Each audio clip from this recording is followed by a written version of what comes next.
Well, this is it, Rock, the season. Rodgers in the shotgun, 3 receivers left, 1 to the right. Rodgers gets the snap. Blitz is on. Rodgers scrambles left, winds up right. He's got Cobb at the 10 to the 5 to the end zone. Touchdown and a dagger. Oh, my goodness. An NFC North Division Championship dagger of 47 yards. Josh, I'm putting you on the spot right away.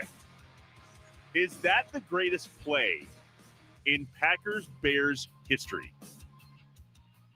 That's a good question. Well, we'll answer it today. It might be. I think so. I mean, I don't know how to compare and contrast anything else. Seriously. Well, the fact that you had a dagger call against the Bears that sent you to the Super Bowl. There's that. That's also up there. In the words of the Shrek movie, that'll do, donkey. That'll do. That'll do. That'll do.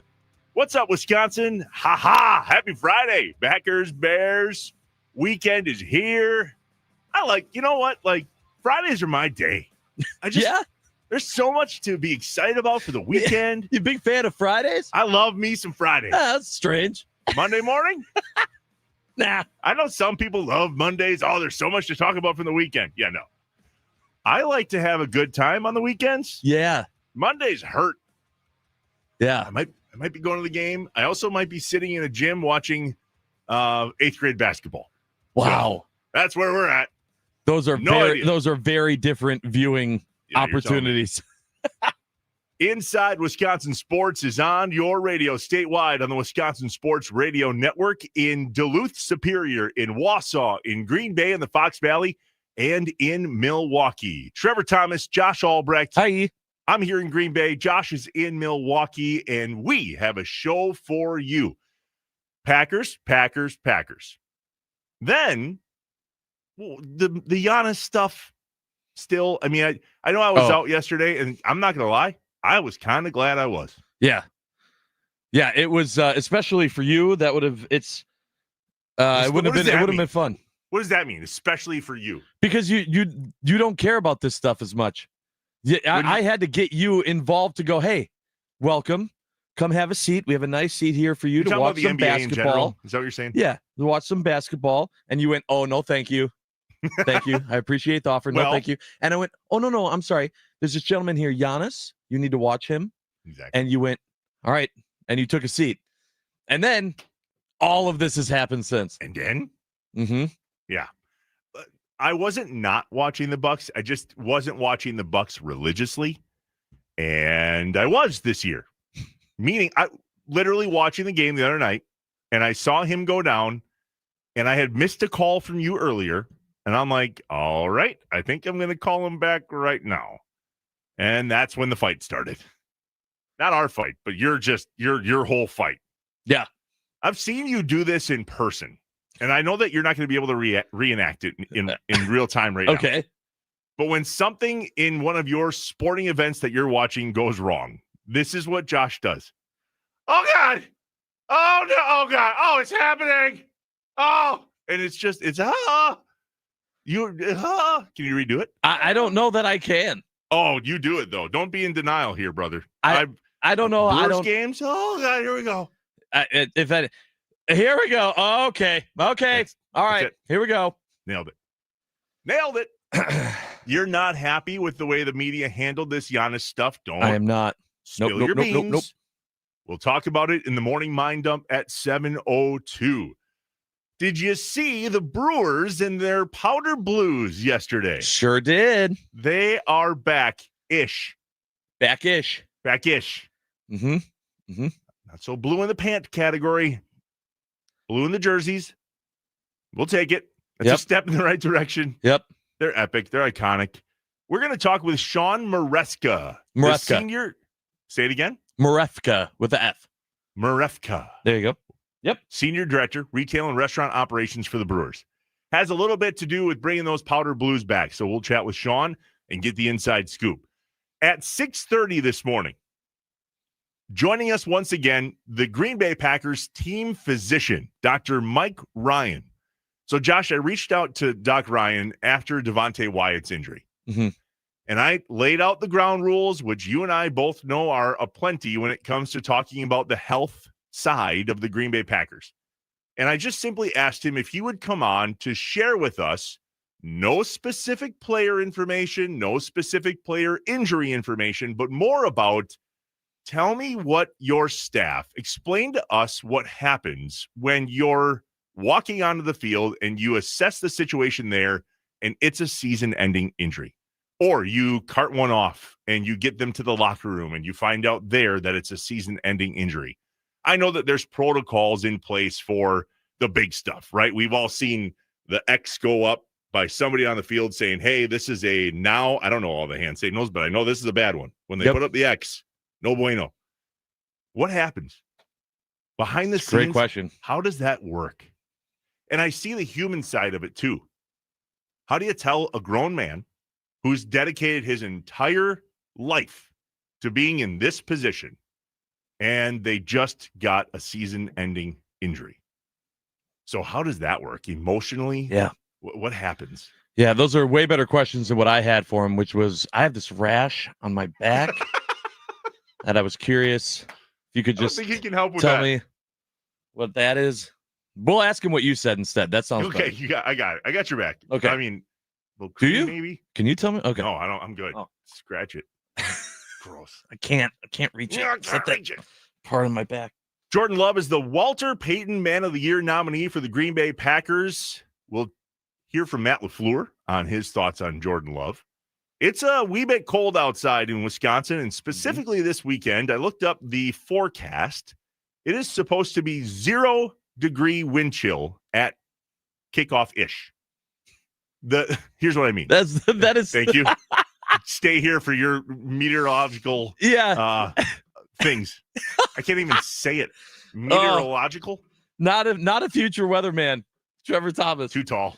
Oh. So the reason I say ish is because obviously the sun sets early this time of year. Mm-hmm. And at Lambeau Field in the spring / summer / early fall, the sun is a factor, if you will. Not anymore. So at 3:30, 3:25, the sun will be all the way below Lambeau Field, meaning there will be no sun. And within an hour of kickoff, when the sun goes down, the temperature drops and it's a 0-degree wind chill. So that factors. Mm-hmm. We have a message out to one of our favorite weather guys. We'll see if he's able to join us at 8. A heck of a show and a little bit of a different layout because 6:30 is when Dr. Mike Ryan's going to join us. So we're going to take an early break, come back with I Have Questions, and it's pretty simple today. Will the Packers win or lose? And or will the Bears win or lose? Now, I know how that just sounded. Here's what the question is. What is the one thing each team needs to do to win? And what is the one thing each team can't do to lose? I have questions. That's next. Get yours in. The Nicolay Law Fan Talk and Text line 414-677-1250. We are inside Wisconsin Sports with Trevor and Josh live from the Wisconsin Sports Radio Network studios and powered by the Potawatomi Sportsbook. Happy Friday.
When I hear this song, Josh, I know online, YouTube, Twitter, they can't hear the music. No, they cannot. No. This is one of those like military theme songs for me. Oh. Right? This is what they play, I think, at Lambeau Field after the national anthem and the flyover happens. There goes my hero. Yeah. Right? By the Foo Fighters. I just read there are 4 F-35s scheduled for a flyover at Lambeau Field on Sunday. Man. Dude, I got goosebumps just now. Yeah. Ugh, let's go. Yeah. I love Josh, it. I'm so ready for the game that we've been talking about all week. I know. I've been ready since Tuesday. Yeah, and it's not been sickening, and the suspense is killing me. So I'm glad we're here. There's a few more questions that we have to ask. Inside Wisconsin Sports, Trevor and Josh, live from the Wisconsin Sports Radio Network studios and powered by the Potawatomi Sportsbook.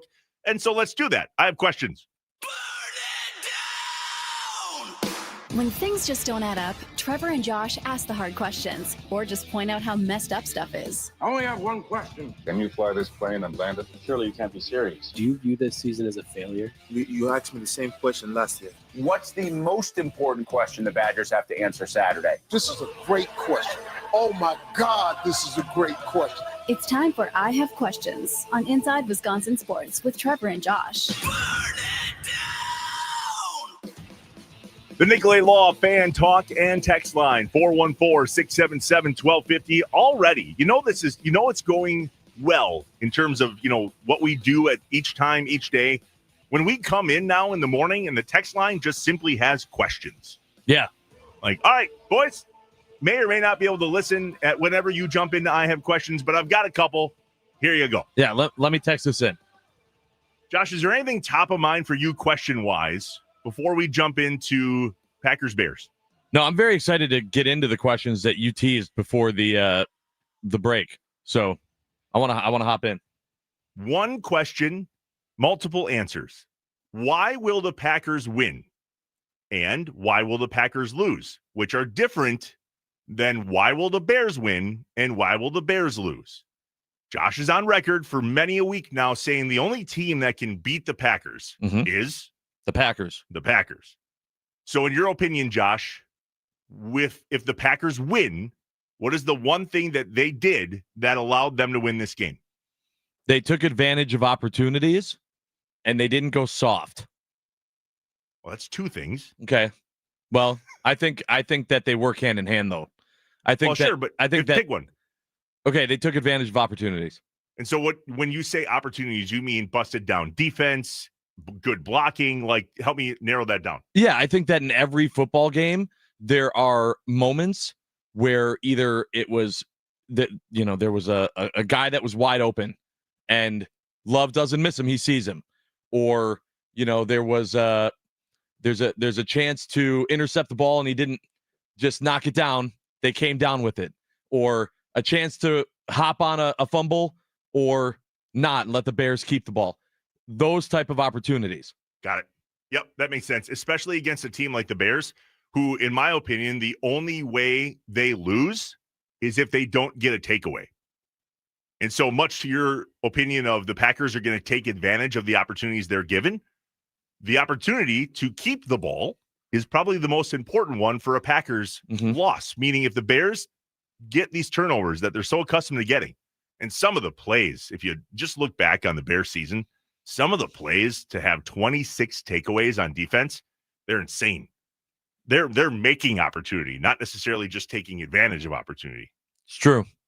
All right, so that's how the Packers win, is they take advantage of those opportunities, and likewise, that's how the Bears win, if they continue this takeaway-a-thon that they're in. Not to be confused with Toyota-thon, but I digress.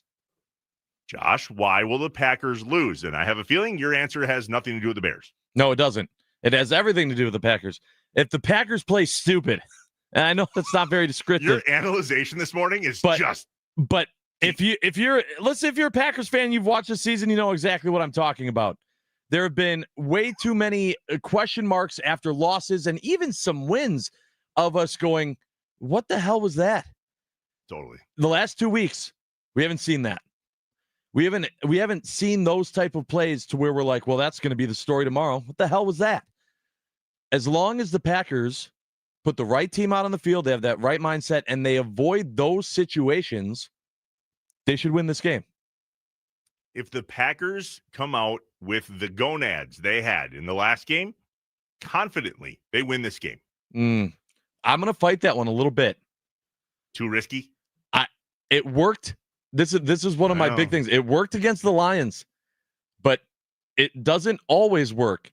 I don't want this to be the regression to where Matt LaFleur keeps that aggressiveness going for it all the time on fourth down and putting themselves in a position and then it backfiring. And then the story becomes, well, it worked against the Lions, didn't work against the Bears. Lesson learned, we're going into next week.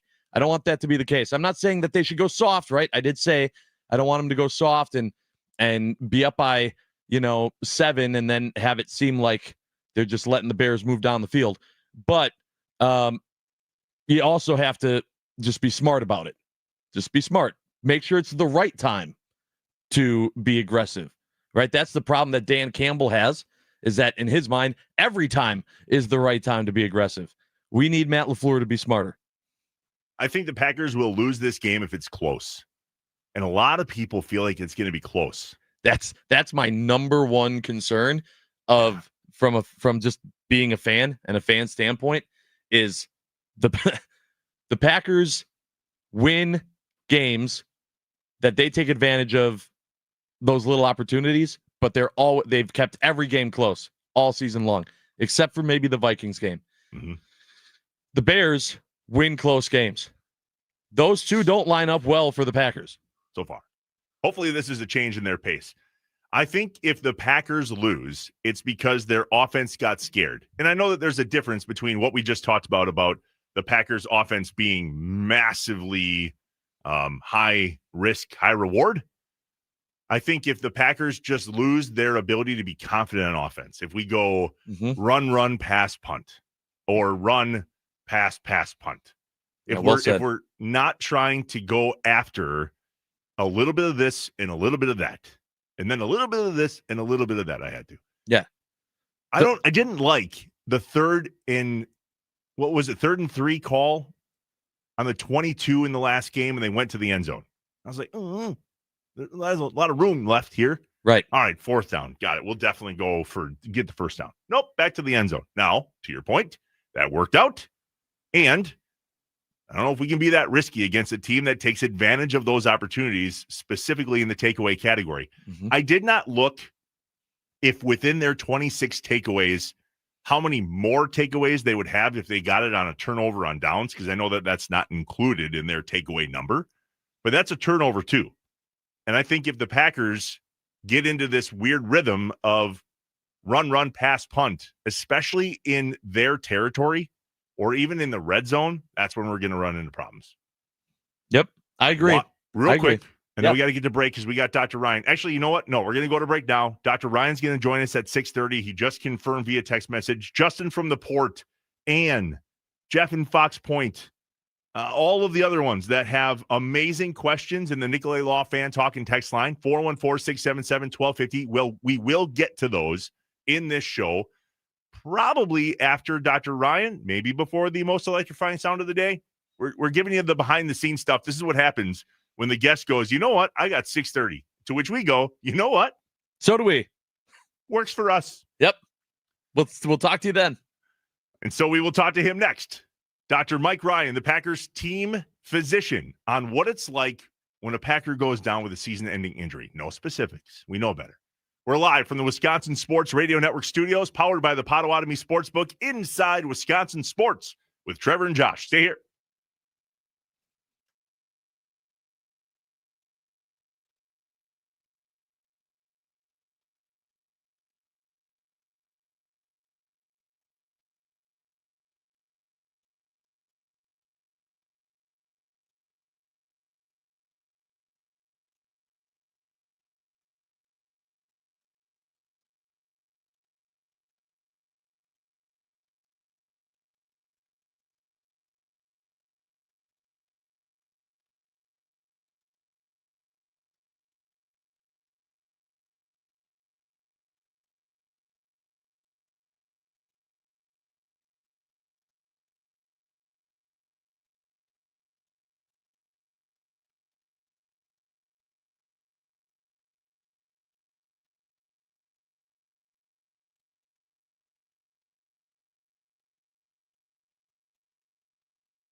The 19th annual toy drive for Children's Wisconsin and Robin's Nest. Today is the last day, Wisconsin, so let's get after it. You can donate online at wisportsradio.com. You can text toys to 34984. And if you're in the Milwaukee area and have some time on your hands today, we hope you do. Head out to Blaine's Farm and Fleet on Rawson Avenue in Oak Creek. We've been out there all week long collecting cash and toys, 8 a.m., 6 p.m., all the way through today. And again, if you can't make it out there, go to our friends at Natty Oaks, drop off your toy or your donation, and we will go from there. Dr. Ryan just said he is backstage, ready for us. Do you see him on that side, Josh? I do not. All right, I'll make sure he has the most updated link. Take it for a second, okay, buddy? Yeah, when you are doing that, I'm going to go back to the talk and text line for a second because some people had some great questions. And I want to start here with Anne, who said, I have a question. I know that they have people who shovel the snow at Lambeau, but where do they put it? Do they have to carry it up and down the bleachers and put it in carts and drive it out? That seems like an awful amount of work. Do they have blow torches? Where does it go? So it's actually if you go on social media and you watch, those are some of my favorite videos to watch when they have the volunteers going. I don't even think they're volunteers. I think they get paid. It's not like a ton, but they have slides that go down the steps. And so you're pushing the snow to the aisleway, and then they have the snow go kind of down like a slip and slide of sorts down to the field level. And then from there it's into carts, and then they move it and they scoot it. I don't believe that snow is in the forecast. I don't know exactly. If only there was a weather person that we knew. Hopefully we get to chat with him later. Yeah. All right, we're going to have Dr. Ryan here in just a second. Okay. Oh, there he is. Yep, there he is. All right, joining us now on the Wisconsin Sports Radio Network. Oh, maybe guest not. Hotline, powered by Gruber Law. One call, that's all. He's got it. He's jumping on in just 2 seconds. We wanted to invite Dr. Mike Ryan into the conversation. We've chatted with him a few times on the show before. He's the Packers team physician, a practicing orthopedic surgeon here in Green Bay, and obviously fairly important person for the Green Bay Packers. We wondered what it was like for him and his staff when things go real south for a player. What happens when they walk onto the field, assess the situation, and quickly realize that this may be a season-ending injury? Or if they get a player back to the locker room and see if that's a season-ending injury, what is that like for them? How does that communication happen? No specifics, can't have specifics. Obviously, that would be bad for business for both Dr. Ryan as well as us and the Packers and all the things. So as we jump into this conversation, slightly technically difficulted this morning. We see him a little bit. We kind of have him. We kind of don't. Here's some ground Dr. Mike, rules. you there? Yeah, can you hear me, guys? Yeah, we got can you. hear you. Perfect. Awesome. Well, That's all we appreciate need. having me on again. Yeah, we're grateful you're here. So here's the good news. The good news is we know the rules. Been here, done this. We won't put you in a bad spot. But the conversation is yeah, you're right. You're welcome. The conversation is unique in that what is it like when a player goes down and you start running out there, you and your team, and you assess the situation and you realize, ooh, this is a season-ending injury? Yeah, I think it really depends on a lot of the injuries. But, on a larger scale, when we run out to evaluate a player, a lot of this is based on experience. There's a lot of times that you will see the injury, a player go down, and just based on how the player goes down, how he or she was injured, or what the play was like, you can pretty much have an idea, if this is serious or not. And that's not 100% of the time, but a lot of times when you get out there, you can have an idea, talking to the player, what the issue is, where the injury is located, and then kind of do your triage from there. I would say that that's the majority of the time, trying to figure out, what's actually happened, what the player is dealing with, and kind of trying to figure out, what the situation is there. And then a lot of times, when you see the medical tent go up, we're really doing the exam to see, hey, what's going on? Is this an injury that the player is safe to play with, or is this something that they need to stay out with? And then as far as, further assessing that, whether or not that's a season-ending injury, a lot of times that comes down to, imaging later on. But I would say that the more devastating ones, an ACL injury, a fracture, a shoulder injury that's, significant dislocation in a throwing athlete, those are the ones that oftentimes, before you even do a physical assessment of the player, you can see it on their face. Players know. They know their bodies so well. And so they know when something is more than just, it's a sprain. They know when something's wrong. And so you can really see a lot of the emotion on the athlete's face and how they're acting and how they're feeling. And I think the first time I really remember seeing that was when I was a fellow at Alabama. One of the athletes went down in the SEC championship game and tore his ACL, and I helped him off the field. And it's the word is devastating. I mean, it's these athletes spend so much time, energy, effort, mentally, physically, across the board to be at this level, to play the game they love. And in an instant, they know that it's going to be gone for a minimum of 9 months, if not more. And so it's almost like going through a version of death. There's this aspect of just total devastation, and you go through the whole process of mourning, which is a very real thing. Mm-hmm. Wow. Dr. Mike, I was curious as we're looking forward to the game this weekend. It had me thinking about just the injuries and the temperature, and how when you guys are planning things or when you're assessing something on the field, how much does the cold or maybe just the numbness of a player play a factor in how you guys are assessing the injuries? Yeah, I think part of it is the most of what we see is it just hurts more to get hit.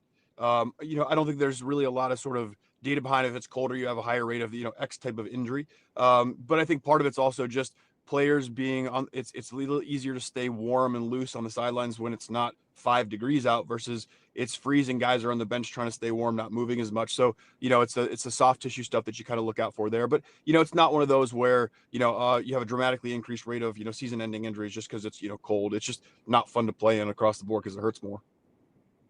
What are your mentals when you walk out onto the field and your quick assessment for yourself realizes that it's a torn ACL or that you can clearly see a leg fracture of some kind?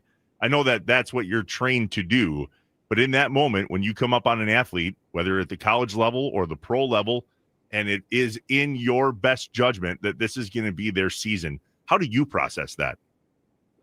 Oh, it's devastating. It's a gut punch to us too. I mean, we're there to try to keep these athletes healthy and playing the game they love. And the moment we know that is going to be taken away, even for a brief period of time, it's devastating to us too. And there's this sort of, our goal at that point is in the acute phase, not to get them through the physical issues, which it is to an extent, but a lot of it's the emotional sort of devastation of letting them know, it doesn't matter what this is, but we got you. We're going to take care of you. We're going to get you through this. This is obviously a terrible experience, but we're going to do everything we can to kind of guide you through this process as best as possible. And so letting them know that you're there to comfort them is really the only thing that you can do in that moment. And even then, it's like anything else that's traumatizing in that sense. There may be nothing that you can do to say to them that's going to get them through that at that moment. But at least being there is the key factor that I've learned over time. Dr. Mike, this might be an easier answer than I'm realizing, but when a player is injured on the field, and a lot of times they'll go to break and come back, and if the player's still on the field, it's from a fan perspective, we're going, oh boy, this one's more rough. At what point do you guys make the decision, bring the cart? We got to get the cart. Is that? Yeah. I mean, obviously, if they can walk off on their own, then you'd think maybe not. But walk me through that process. Yeah, I mean, it's oftentimes as simple as what you said, is whether or not they can walk off on their own. And that's an assessment of, if it's a lower extremity injury, that's going to be one of the main determining factors, or if it's a neck injury, right? So if there's concern that there's a neck injury or they can't put full weight on the lower extremity because, it's either too painful or we're worried that they're going to make it worse, that's typically when we bring the cart out. Upper extremity injuries, most times guys can walk off. If you have a shoulder dislocation, for example, you're going to try to get them to walk off so you can put that shoulder back in place, or an elbow or hand. So it's really based on, lower extremity injury or head and neck versus anything else, and whether or not you feel like they're going to be able to weight bear, or whether or not you're going to be able to safely get them off the field on their own. The Green Bay Packers team physician, Dr. Mike Ryan, joining us on Inside Wisconsin Sports with Trevor and Josh. Mike, how do you stay warm on a weekend like this? Because you're not sweating it up in the game. It takes a lot of layers. It's like that episode from Friends, and I may be dating myself, but when Joey walks in with every pair of clothes on from Chandler's closet, if that's I can't remember if that's the right one, but that's basically what it is. It's layers after layers after layers, and then we use a lot of the sort of heat sort of pads that go in your hands and feet. So that's the best way, but even then it's still cold. It's cold. Whose idea was the blue tent along the way? Because it's kind of a bummer for us fans and the TV cameras when we don't get to help assess the situation with you. Yeah. So what's great about that is Jeff Allen, who is the head athletic trainer at the University of Alabama, he and his team down at the University of Alabama, they invented that. It's a company called Kinematic Sports, and that came about from Alabama because there were numerous times where they were trying to do an assessment either on field or on the sidelines, and there'd be a camera right above. And so that came about from trying to create a little bit of privacy to allow these athletes to truly be fully examined by a physician without millions of eyes being on them at that time. So, it's really a good way for us to do a full assessment, have a conversation with the athlete, step back from the millions of eyes that are on you. And then also, importantly for concussion evals, that's a huge part of this too, because you really need to have a little bit of a sort of quiet space, or at least a sort of secluded space to be able to do a full exam to make sure that, you're able to execute that exam, really, really well. Are there things that go into these season-ending injuries that are these non-contact? So when you see a player go down on the field and it's a contact injury, is your mindset different than when it is a non-contact or an open field where somebody's running? Like we think of Giannis the other night. I can compare an injury to Giannis because you're not the Bucks team doctor, you're the Packers team doctor. We watched him try to start running again, and all of a sudden, ting, and he goes down, and all of us were like, oh, great. What's your mindset? When you see a player go down, do you know it's non-contact in the moment, or what's the difference? Yeah, I think every scenario is a little bit different. I think we have the fortunate ability on the sidelines with the NFL to have a lot of different sort of video review capabilities, and so we have the chance to go back, get on the headset, talk to our spotters up top, and identify those injuries if we didn't get a clear view, or even if we did, to be able to review it from multiple angles. So the non-contact injuries always, make you nervous, especially when it's, a knee, or if it's a calf, in terms of, being season ending with, an Achilles injury or something like that. And obviously you're very familiar with those, but yeah. I think it's one of those where we think about those, versus, a contact injury where, sometimes the injury mechanisms are a little bit different. And that sort of is representative of the types of damage that can occur, in an ankle or in a knee or, in a shoulder. But, I think at the end of the day, that's a little bit more for after the fact. In the moment, you're really trying to make sure, what is the injury, trying to diagnose it properly and trying to make sure your assessment is spot on so that you can, whether or not you need to return the athlete to play or take them out for further evaluation. All right, last one, because I didn't get to tell you this story when it happened. So this is me telling a story about what I saw happen on the field. I'm asking for zero information. I'm just giving you my perspective because I'm pretty proud of my assessment in this. When Jordan Love took the hit that made him come off the field, it was fascinating because it felt like the ref made him come off. Okay, so that's one. This is Trevor's PhD elemental P. Okay, when that happened, I immediately went concussion. And I know you and your staff well enough. When he ran into the tent with Jeremy, I was like, okay, he got his bell rung. Got it. When the tent opened up and Jordan Love went to the back with you, that's when I started freaking out. And we all know how that ended. But was I right on that assessment in that you can kind of see specialties in your professions? Because for the longest time, Doc McKenzie was the orthopedic surgeon. And then there was Dr. John Gray, who was the team physician. Is there differences in your specialties when it comes to who assesses what? Oh, absolutely. And I think every NFL team, and really every professional team for the most part, but I think NFL has the most resources just based on the number of injury rates for American football. But we're very fortunate with the amount of resources and physicians we have. Most teams have an orthopedic surgeon.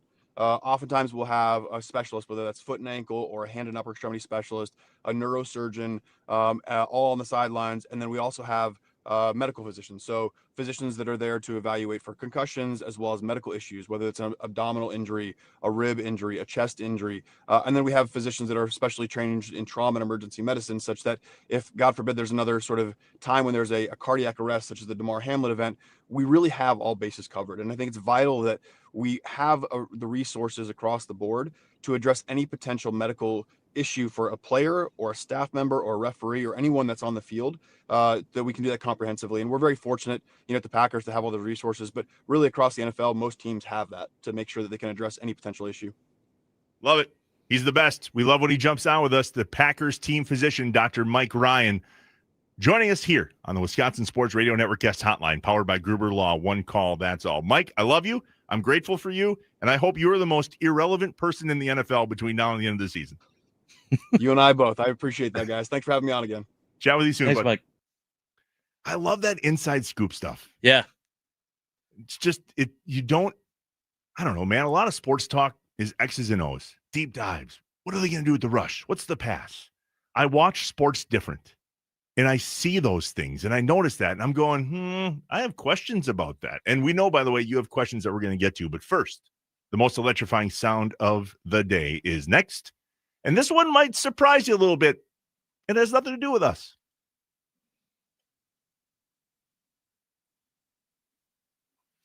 It's time for the most electrifying sound of the day. The most electrifying On Inside Wisconsin Sports with Trevor and Josh. Brought to you by Best Electric. Learn more at bestelect.com.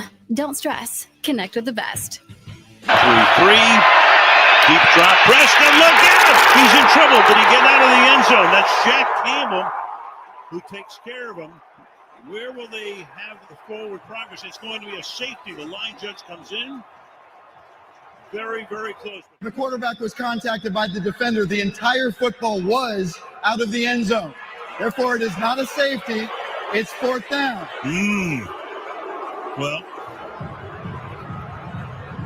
Campbell wants to know what that call was.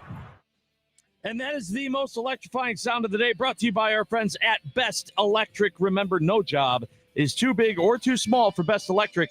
Don't stress. Connect with the best. Call them today or visit bestelect.com. Trevor, we had what I thought should have been safety the last Packers game. And then now here's another example of what the hell is a safety now and what's not, because that was even more egregious. It's not like we've been playing football in the NFL for 100 years or anything. There's no tape to look back on. Yeah. About, what's a catch? What's forward progress? What's a safety? I mean, I have no idea what the replay booth was doing on that one. I mean, the refs got it right. The refs got it right on the field. And usually in those situations, right, it has to be concise, clear and concise evidence that the call on the field was wrong. Even if you think for some reason something was close, there's no way that you can say that was clear and concise enough to overturn that call. It should have been a safety. And it just left me going, all right, it happened to them. It happened to us. What the hell? Let's get back to some of these questions on the Nicolay Law Fan Talking text line. 414-677-1250. Ann has a really good one that may or may not be relevant in the next 48 hours. I think there's a little bit of snow expected for Green Bay. When you were talking to Dr. Ryan, I took care of it. I answered a question about the snow removal. Yeah, what is that? What do you mean? Did you call her?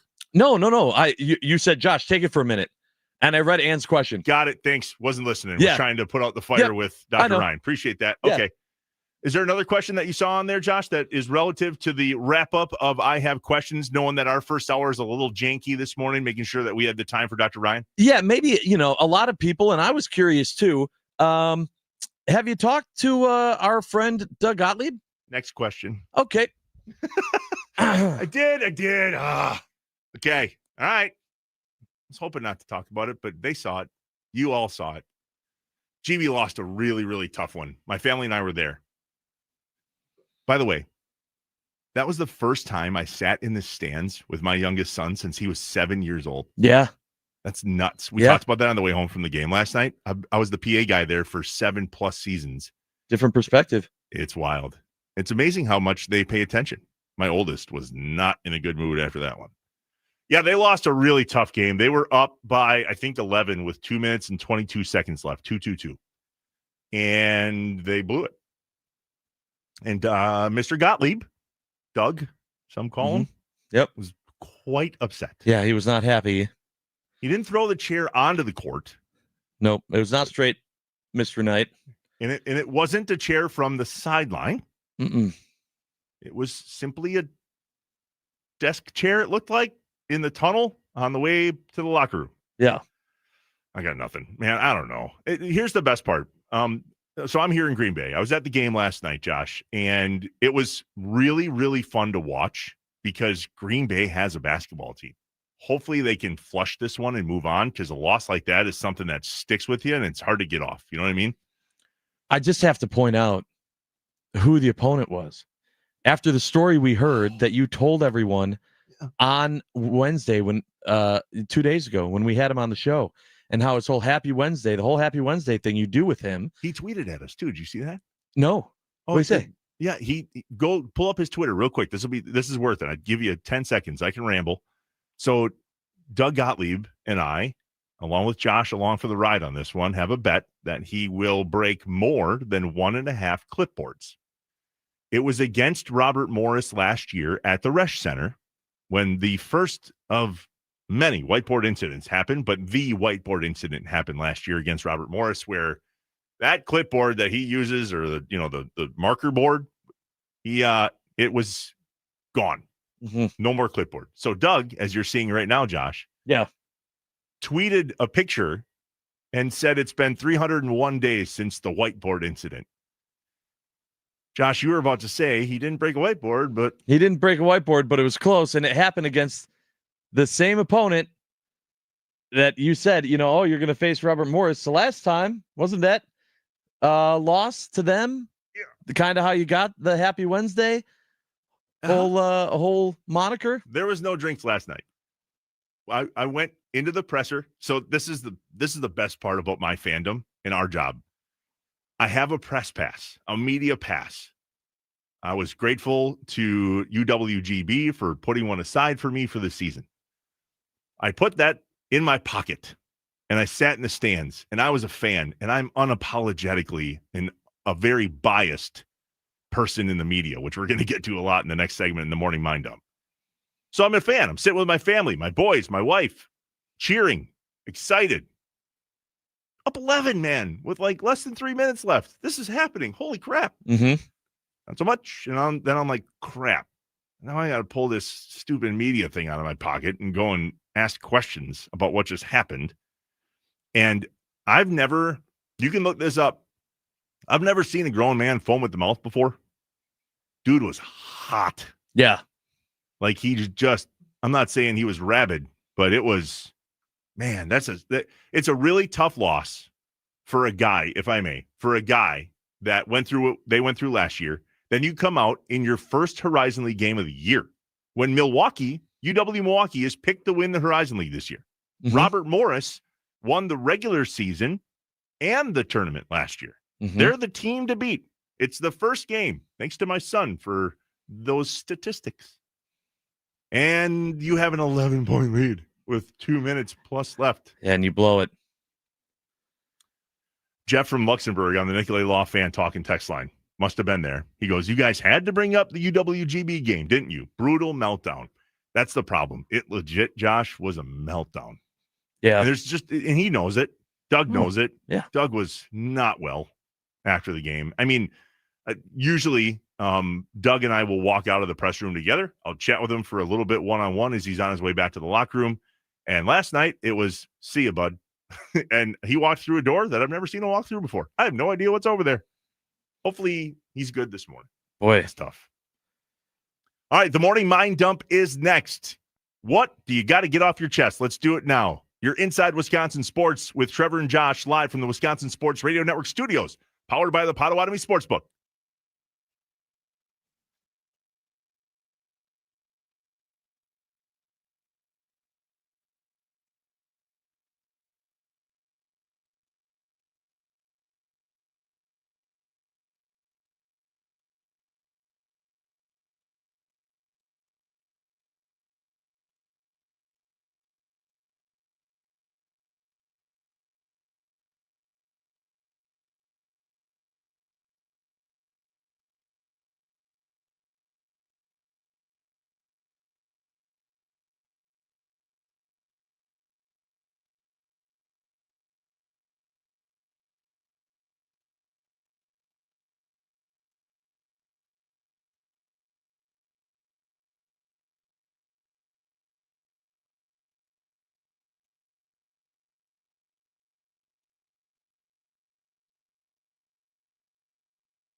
I am an eternal optimist. So please, God, don't God that you're an eternal pessimist. I like to say I'm a realist. Oh, it's great. We're going to get along great. This is going to be great. This is Inside Wisconsin Sports with Trevor and Josh.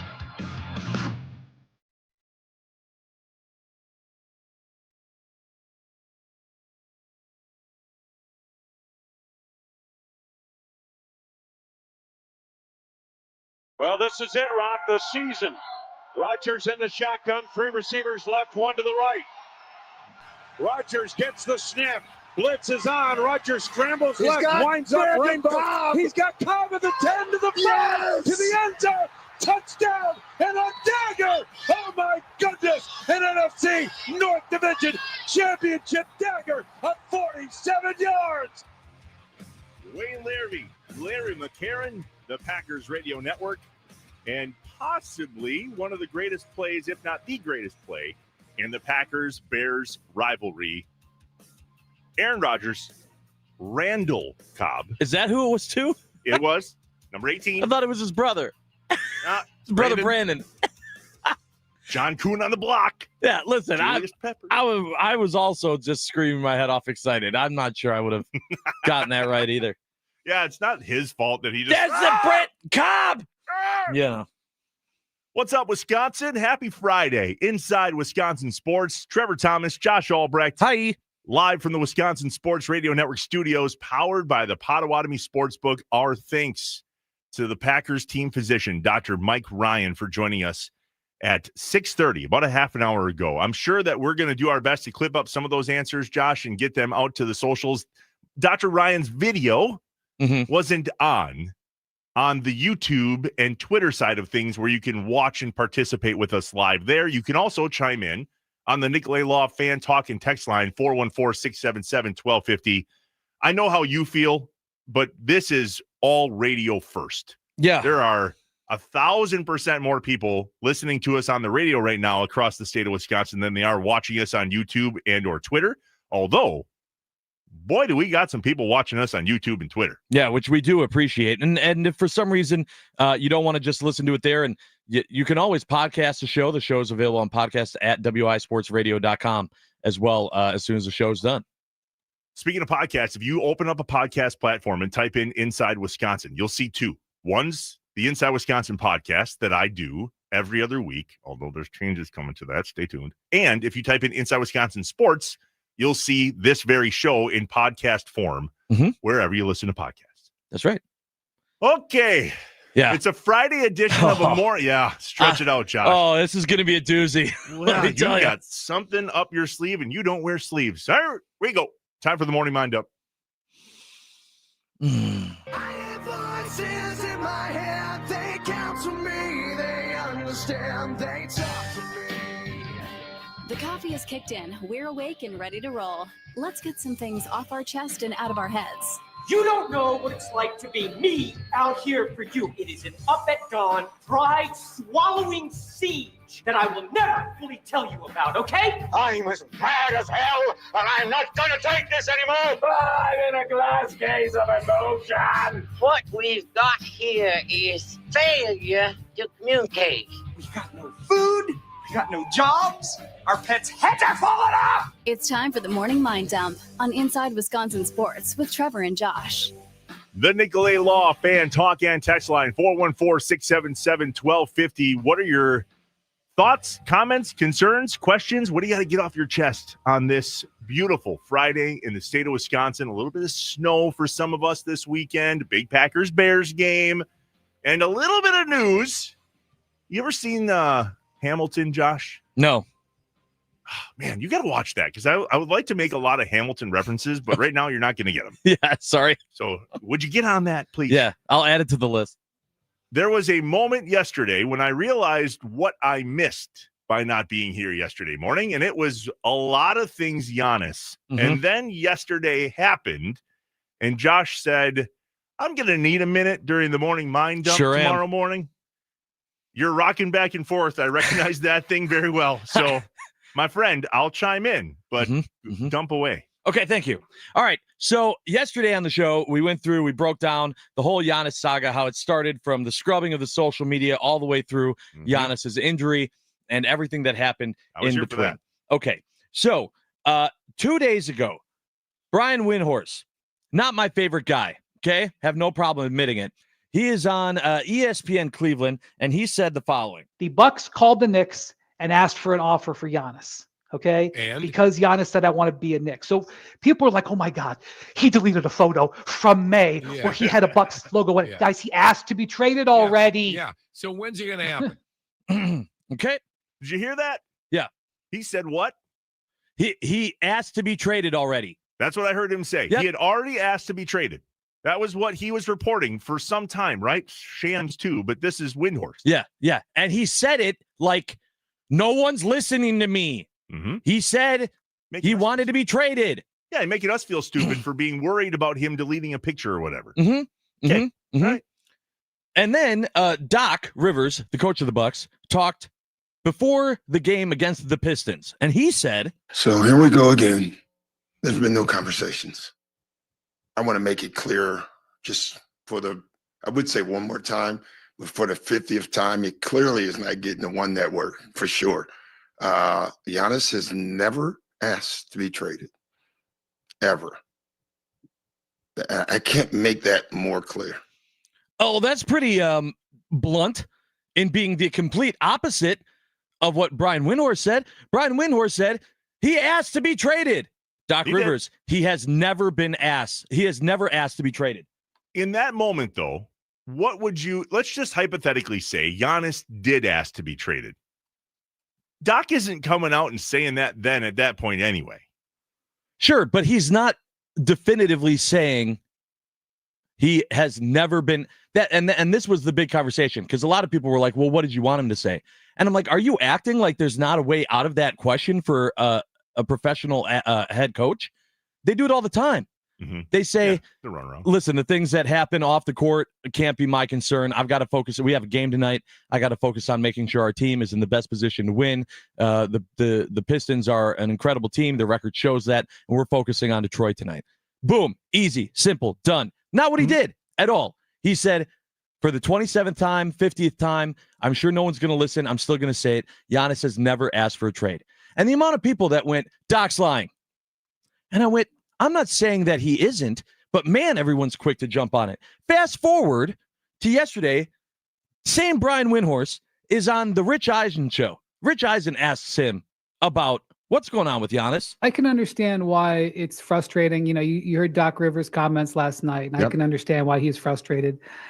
Giannis has not, gone up and said, I want to be traded. What? Oh, how do you have a job?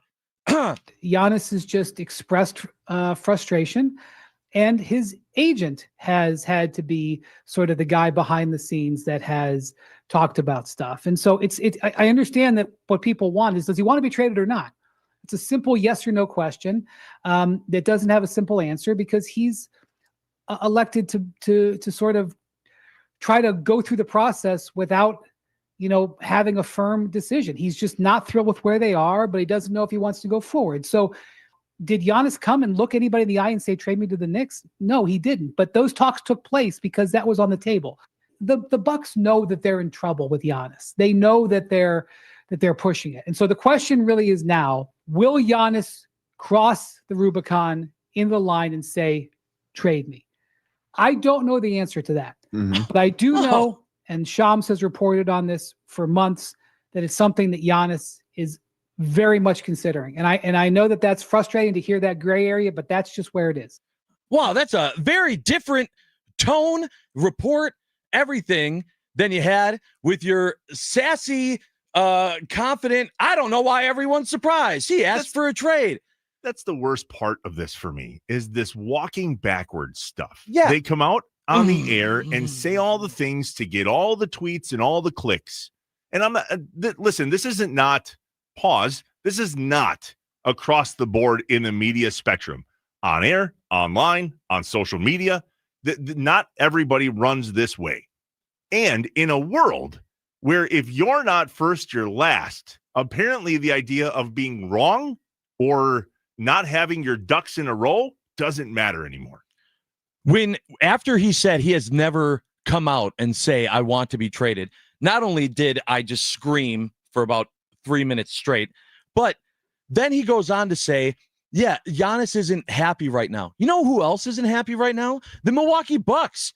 No one is happy with the fact that they aren't winning or that these injuries keep happening or where they are right now in the East. Adui, that's not news. Everyone knows that. And so if you really want to think about it, what Giannis is saying without saying is that he wants to win. He's competitive. He's told us that. He has said, I want to be in Milwaukee. I want to play in Milwaukee as long as they have a competitive team and we are being competitive. So that hasn't changed. Right now, the team isn't competitive. So he's having conversations with the Bucks because they're not competitive. Am I saying there's no truth to anything being out there? Absolutely not. I'm saying that everyone who jumped on Giannis immediately and said, you know what, we should have traded him 2 years ago. I can't believe it. He's done. He's out, whatever. And for some reason, all of a sudden thought that Shams and Windhorst were gospel. I don't understand your mindset. Like I said, after he scrubbed his social media, the day's going to come when Giannis isn't a Buck. Mm-hmm. Stop worrying about it until it happens. I don't understand how for 5-6 years, every single time one of these guys puts out a report, it's, well, we have to stop everything. It's going to suck. When it happens, it's going to suck. But you just can't keep getting fooled until I hear it from Giannis or the report happens that says the Bucks are officially putting out trade feelers for Giannis. I don't care. I'll remind you of that, buddy, because 2 days ago, you cared. You massively cared. When he scrubbed his social media, Josh Albrecht cared. Yes, so because we're just as much at fault as the rest of the But people. it's because I couldn't believe how quickly everyone else was buying in to where I left me going, maybe I'm wrong. Okay, maybe this is different. I'm not really seeing it, but damn, maybe this is it. The part of that I hate, though, and I tweeted this yesterday, when Shams or Windhorst are out there saying Giannis wants a trade, he requested a trade. We think he should be traded. The Bucks need a trade. I mean, whatever the case may be, whatever everybody is saying, everybody was like, well, that's crap. Doc said it the other night. He doesn't want to be traded. He's never asked for a trade. This is all FUBAR, right? Well, then Shams come out yesterday and says that Giannis is out 2 to 4 weeks. And everybody and their mother retweets that. Yep. And goes, well, I guess Giannis is out 2 to 4 weeks. And I'm going, huh? If you can't say that these dudes shouldn't have a job. And when they tweet out a timeline about an injury, now all of a sudden we're going to believe everything they say. I hate that part of this. But who determined how long Giannis was going to be out? I don't care. It's the fact that Shams is the one that broke the news, and now everybody's like, I guess Giannis is out 2 to 4 weeks. You can't tell me that that's the truth and accurate. And then, but if there's a tweet that you don't agree with, or that maybe isn't in the public eye right now, well, that's clearly wrong. Well, I can't believe he said that. That's cake and eat it too mentality, and nothing makes my hair pull out faster. The source on Giannis's injury and a timeline is the Bucks medical staff. Bull. It's the same source as the trade talks. It's the exact same source. It is absolutely not the medical staff. You don't think that the Bucks medical staff determined how long he was going to be out? That's not what you said. You said it was the same source. It is absolutely this. You said it's not the same source. Yes, it is. Shams is not getting his information from separate sources on separate things. You're either going to believe what these guys report or you're not. And to say, I want to believe that one and not this one, and that one looks good to me and that one doesn't, that drives me bonkers. And I completely disagree. Well, for me, it's if you've been wrong about it once, you lose credibility. So then why does he have when you lose it 7 times, when you're wrong about it 7, 8, 9 times, now there's no way that I'm going to just go, okay, yeah, I trust you on this. But yeah, we did. Yeah, we did, because he put out 2 to 4 weeks. And everybody saw that and went, oh, Giannis is out 2 to 4 weeks. You and me included. So if he's going to be a trustable source, and we're going to trust that Shams put out yesterday that Giannis is out 2 to 4 weeks, then when Shams says, you guys have this all wrong, behind the scenes, Giannis has been talking about a trade with the Bucks and with other teams for years. That's not true, but all of a sudden Shams saying 2 to 4 weeks is true. That's my point. I don't know that we get to differentiate when we decide someone's being credible and when they're not. I absolutely do. Well, that when it's the same person, I have questions because that doesn't make any sense to me. I don't understand how we can read one tweet from one guy and say that's BS. And then that same guy tweets out a timeline about an injury and we go, got it. If Shams comes on ESPN today and he says, yeah, I mean, this morning, obviously talking to them, it's Giannis out 2 to 4 months. We're all going to go, wait, what? I thought you said 2 to 4 weeks. Yeah, but that is exactly the same situation as Brian Windhorst. Yes. Flipping everything he said 24 hours ago, 36 hours ago. Annoying. It drives me nuts. I'm annoyed by the Packers-Bears game this weekend, if I may get a mind dump in quick. This is not for the division. I know I probably said that earlier, and maybe I'm not a credible source, but what part of the NFL has led us to believe that this game is for the division? I understand the math. I understand the statistics. I understand how difficult it would be for the Packers to win the division if they lost to the Bears. But that's all assumption that the Packers and Bears win out on their own respective schedules, which is impossible because the Packers play the Bears twice. What part of the NFL tells us that this is something we can forecast week to week? Nothing. As a matter of fact, it's exactly why Ben Johnson and Matt LaFleur and other NFL coaches across the league say, I do not think about anything else in the future. This is the game we have to win now. We're going to go 1-0 this week. Yeah. And I think that point is it was highlighted last night. When the Packers beat the Lions, we looked at the playoff predictors. We talked about the percentages, which I said was BS because they can flip so easily. Well, now they beat the Cowboys and magically their numbers change. It's the same thing. Everyone that said, yeah, but look at what the Bears playoff percentage is, being the number one seed in the NFC. Yeah, well, if they beat the Packers this week, guess what? That number is going to change pretty dramatically.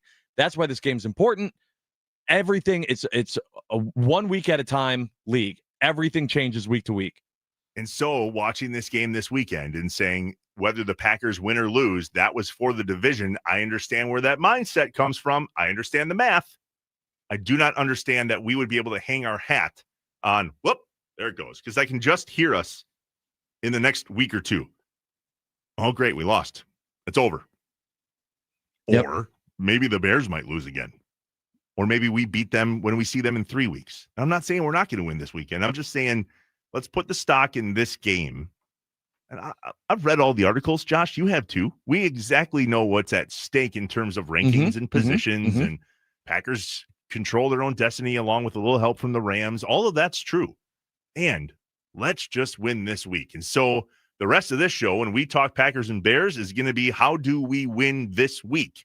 Because that's what matters most. But first, when we come back, did you see the Brewers' new road alternate unis yesterday? The powder blue is back-ish, but I still think it's a win. Oh, it's still a huge win.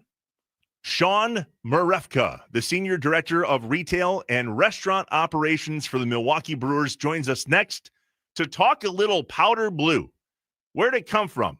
How did it happen? And we'll ask, why no blue pants? Yeah, the question will be asked. It's asked. Hey, remember, it's the final day of the 19th annual Toy Drive for Children's Wisconsin and Robin's Nest. Donate online. Today's the last day, Wisconsin. If you've been holding on to it, at wisportsradio.com is where you can do it. I understand that we're talking to the entire state of Wisconsin. Wausau, Green Bay and the Fox Valley, Duluth, Superior, and Milwaukee. Everywhere online at wisportsradio.com. Not everyone will use Children's Hospital or the Robin's Nest in their life. We get it. But if you don't know someone that has, I'd be shocked. And that's the idea of this toy drive. We're not asking to fund medical research. We're not asking to fund hospital expenses. We're asking you to donate a toy or some cash today to make a family's Christmas that's going through something that they're using Children's Hospital and or the Robin's Nest for. And let's provide them some joy this holiday season. So donate online, wisportsradio.com. Text toys to 34984. Or if you're in Milwaukee, head to Blaine's Farm and Fleet today, 8 a.m. to 6 p.m. It's the final day. You can drop off toys on Rawson Avenue in Oak Creek or by our friends at Natty Oaks in West Allis. The 19th annual toy drive for Children's Wisconsin and Robin's Nest, brought to you by Tri-City National Bank, Steel Wind Industries, By the Yard, and Metro by T-Mobile. We'll chat some Brewers Powder Blues when we come back inside Wisconsin Sports with Trevor and Josh, live from the Wisconsin Sports Radio Network studios, powered by the Potawatomi Sportsbook.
With Trevor and Josh, live from the Wisconsin Sports Radio Network studios, powered by the Potawatomi Sportsbook.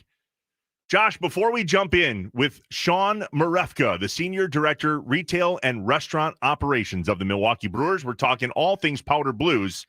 I think we should play the audio as to what the Brewers put out on Twitter yesterday that got everybody all jacked up for what's to be seen in the coming baseball season in regards to these Powder Blues. Reminder, the Milwaukee Brewers wore the powder blue uniforms back in the 1970 era when the team was started, all the way up until 1985.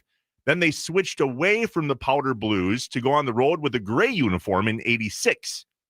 That's relative to the conversation. Listen to this from the Brewers. Milwaukee, home to beer, brats, and baseball. The best fans on the planet known to man. And who could forget those sweet, sweet powder blues? A symbol of blue skies, bat cracks, and ball hawks. To honor that, the team is introducing a blast from the past for the upcoming 2026 season. A blast so big, it might turn you blue. Introducing the brand new powder blue alternate road uniforms. So recognizable, it'll have you reminiscing on County Stadium and Harvey's Wallbangers. Just ask All-Star flamethrower Jacob Mizarowski. How are we feeling, Jacob? Pretty good. I must say you look outstanding. And now you too can don the blues, just like Jacob. Available now at your local Brewers team store. Go Brewers. Yeah. That's so awesome. Joining us now on the Wisconsin Sports Radio Network guest hotline, powered by Gruber Law, one call, that's all. Sean Marefka, Senior Director, Retail and Restaurant Operations with the Milwaukee Brewers. Hey, Sean. Good morning. Good morning. How we doing? Oh, this is awesome. This is fantastic. I think you're muted, by the way. Fantastic. Fantastic You're with good. the Powder Blues. Let's do I this good? thing. Well done. Cool. How we doing? Good, Sean. How are you? I'm good. It's an exciting morning. We're launching the powder blue jerseys at 8 a.m. this morning. So, can't be. I'm really excited. What does that mean? What does that mean? You're launching them at 8 a.m. Yeah. So we have our clubhouse sale this going on this weekend, and we turned our visiting clubhouse into a liquidation sale, and at the same time, we decided to launch this powder blue jersey that we'll be wearing on the road starting this season. And we took a portion of our store and we converted it into powder blue products. So when you walk into the store this weekend, the Brewers team store on the left field side, you'll see the powder blue jerseys on display. You'll see mannequins with them wearing a full uniform like they would wear on field. And then we added other powder blue clothing for you to purchase for men, women, and youth. So if you already have a jersey, you can come on down and purchase a powder blue product that was made specifically for the event. So we tried to have some fun with this around the holidays. Great opportunity to do some holiday shopping if you haven't done that already. So there's a lot going on at the stadium this weekend. So Sean, we gotta get it out there right away because people have been texting in all morning about the show once they heard we were having you on, and they went, okay, I'll come down to the team store, I'll buy my jersey, but gray pants? Why gray pants? Great. The gray pants, we wanted to keep it fresh. I know the symbolic of the powder blue pants and the history behind it. We did want to have it. We wanted to make sure it had its own flair. We wanted to make sure that it stayed to its, the future of the Brewers. The powder blue is so special to our organization. It resembles our past. I remember the Robin Yount days and the Paul Mahler days at County Stadium. I remember those powder blue jerseys, but we wanted to keep it fresh. So that's why we have the block front of Milwaukee. That represents our city. We wanted to keep the look like it's fresh and out there. I remember when the Bulls went to a black jersey when Jordan was in the era, and it was pretty clear what they were going to wear when. There was three choices. I feel like the Brewers have 19 different uniform choices at this time. So can you please break down for us what we should expect them to wear when? And are the City Connect, are they going away? I can't really respond to the City Connect question, but what I can say is that this was the first time we've changed a uniform that was part of our core uniform since 2020. We did it during the rebrand of the new logo of 2020. This is replacing our gray jersey that we will wear on the road. This jersey will not be worn at home, but will be strictly worn on the road. And we haven't quite worn our City Connect powder blue jersey on the road as much. We tried to splash it in there here and there, but this jersey will be worn predominantly on the road with our navy. So if you think about our jerseys that we have at home, we have our cream and pinstripe and our City Connect. And then on the road, we will have our navy and our powder blue. I love it. And so for people like me, Sean, that need to buy all the gear, what else can fans expect that are coming out that are going to go with that jersey? When fans that want all the gear, you're going to see a bunch of, because we're in the winter months and it's really cold. We'll have fleece with the powder blue. We'll have some T-shirts. We'll have jerseys on display. We'll have them with a couple of our players, but we can always customize them for you if you want your own name and number on the back. We've also purchased some novelty that will be associated with the powder blue. So we made some flags that you can have during tailgate. We made can koozies. We made pins. We tried to do some pint glasses. So we tried to kind of have it be a really good holiday assortment that, listen, if you already have a jersey, you can still be part of this. Like, we have powder blue is now going to be part of our color block, which is exciting for me as somebody that runs retail, that we can add another color to our sales floor. It's just another exciting way to brand our team and to brand what it's historically known for. Sean Marefka, the Senior Director of Retail and Restaurant Operations for the Milwaukee Brewers. Has the promo giveaway schedule come out for next season yet? I don't think so. I haven't really seen that yet. Bark twice if there's I'm just kidding. I love the giveaways. We love the jerseys. We love the powder blue. Josh, I think I told you this at a game last year. I bought what I thought was a gray Brewers hat. I was like, oh, sweet, light gray. Like, this is a great hat. It's all one color. Nope, it's powder blue. I'm colorblind. I'm really glad you guys came out and said that they were powder blue jerseys, because I see an all gray uniform. It's a Trevor problem. Yeah, that's a specific to Trevor problem. Yeah. Are the players jacked up? Yeah, I think, listen, it's an exciting jersey. The players love wearing the City Connect. They really loved that color, and they really wanted to wear it on the road. So it's a nice change. When you look at it, I think my favorite thing about this jersey is we didn't realize how really cool it was until you saw it with the road hat. How that gold on the hat pops when the players put on that jersey. It's just it really looks really, really clean and look really crisp. And it's going to look really good on camera when they're on the road. And how long is this a 1-year deal? Do you know how long these last and are going to be worn? Like, how does that work? We are always looking as an organization to keep our on-field merchandise fresh.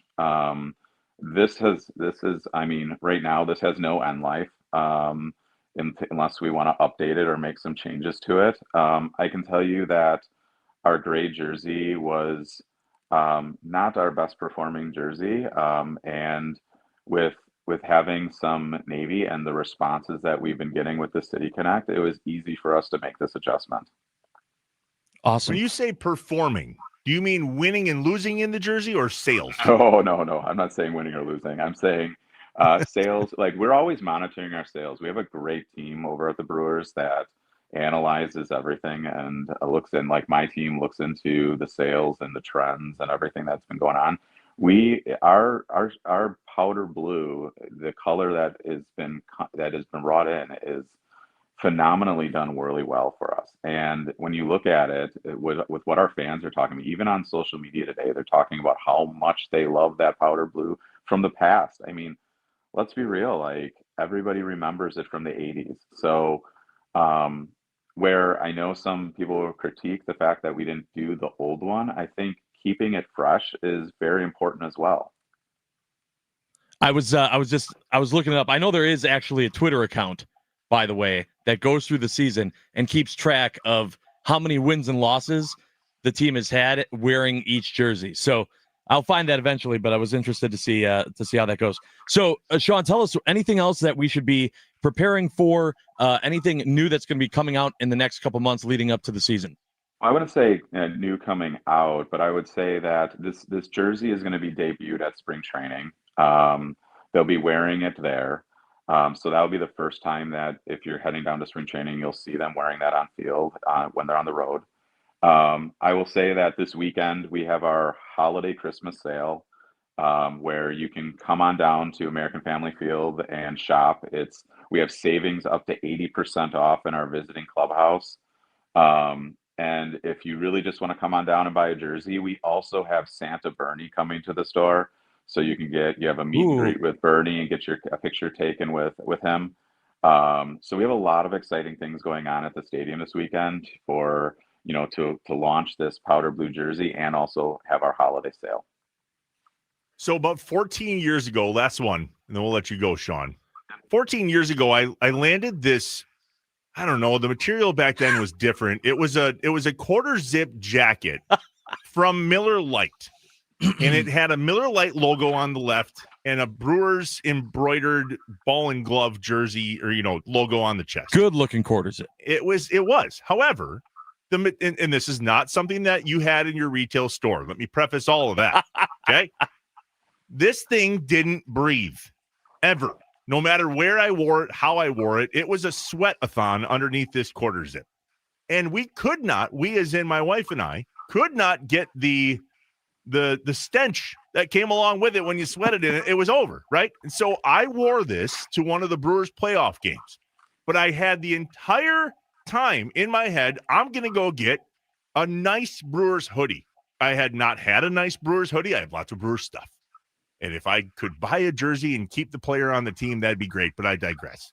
So I go and get this really nice blue, big M&B logo, the glove on the chest from the store, and I'm ready to wear it.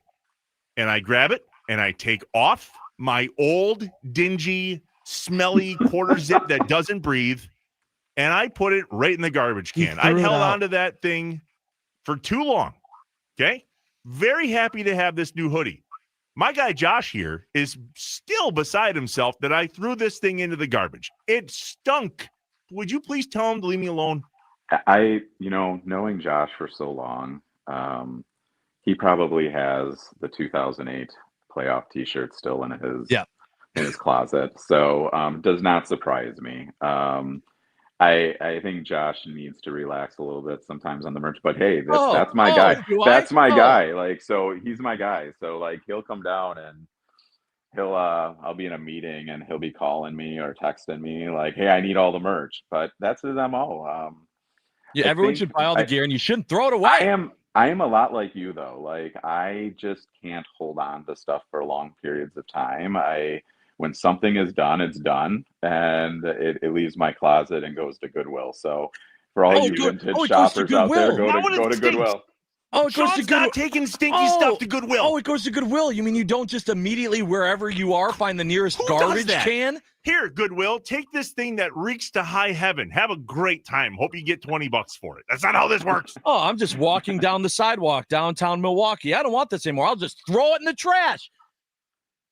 I'll never understand. I won't get it. Sean Marefka, Senior Director, Retail and Restaurant Operations of the Milwaukee Brewers. Brother, I speak for all of Milwaukee and Wisconsin. Thank you for the powder blues. They're really cool. Yep, Thanks, Sean. Thank you, guys. Have a good day. The Wisconsin Sports Radio Network guest hotline is powered by Gruber Law. One call, that's all. When we come back, if you missed it, Jordan Love is the Walter Payton Man of the Year nominee for the Green Bay Packers. We'll hear from head coach Matt LaFleur on how special that is for him, the Packers, and, of course, why Jordan Love deserves that. This is Inside Wisconsin Sports with Trevor and Josh, live from the Wisconsin Sports Radio Network studios, powered by the Potawatomi Sportsbook.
Oh.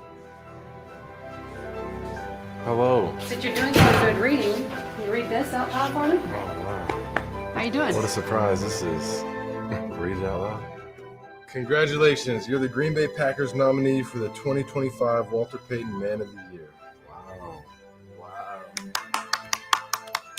Crazy. Wow, what a surprise. I got me. I hate surprises. You guys definitely got me. Ah, man, that gave me the cool goosies. I got the goosebumps from that. That's really cool. Wasn't that cool? Jordan So Love. Jordan Love was. The Packers just told Jordan Love, "Hey, we're gonna have you come in. We got to have you read some stuff from a teleprompter." You know, he probably does that all the time. Just, hey, we need you to read some lines. Then he has his mom, and the missus comes in, and they surprise him. They say, "Hey, can you read this one too, by the way?" And it's the announcement that he is the Packers nominee for the Walter Payton Man of the Year award. Inside Wisconsin Sports with Trevor and Josh, live from the Wisconsin Sports Radio Network studios, powered by the Potawatomi Sportsbook. There are 32 nominees league-wide.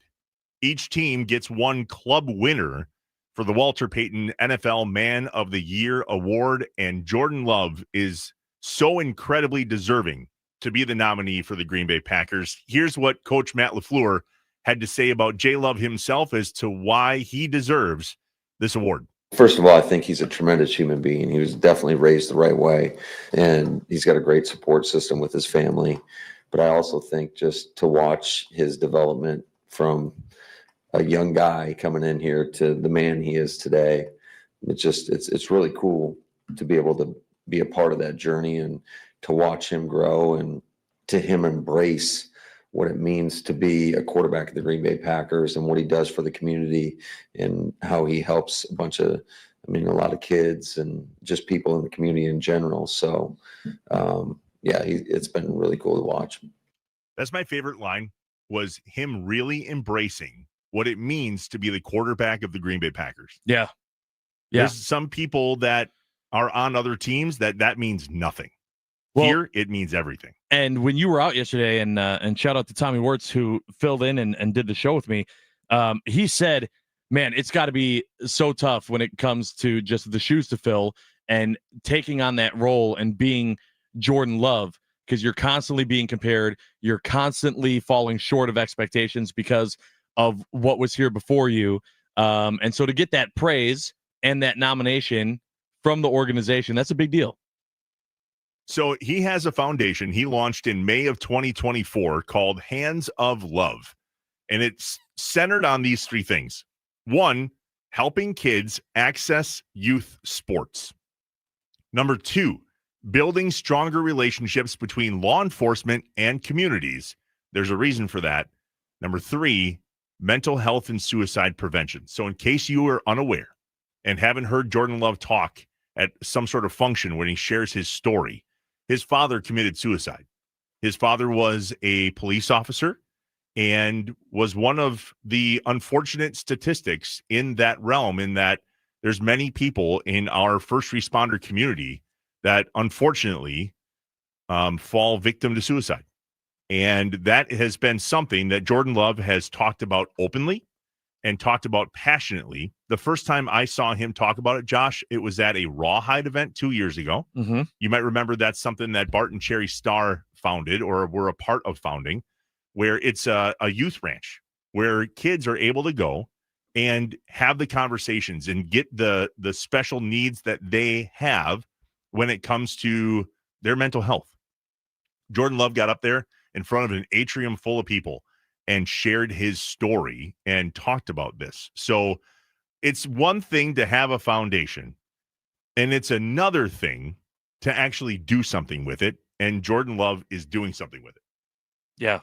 Yeah. I mean, absolutely well said. It's incredible when players take their time they realize their platform and they take something, especially a personal, experience, and can open up, and it makes them seem real to a lot of people that need to see someone like that be real. And yeah, so shout out to him, props to him. And it's awesome that we get to have our guy also be the Walter Payton Man of the Year nominee.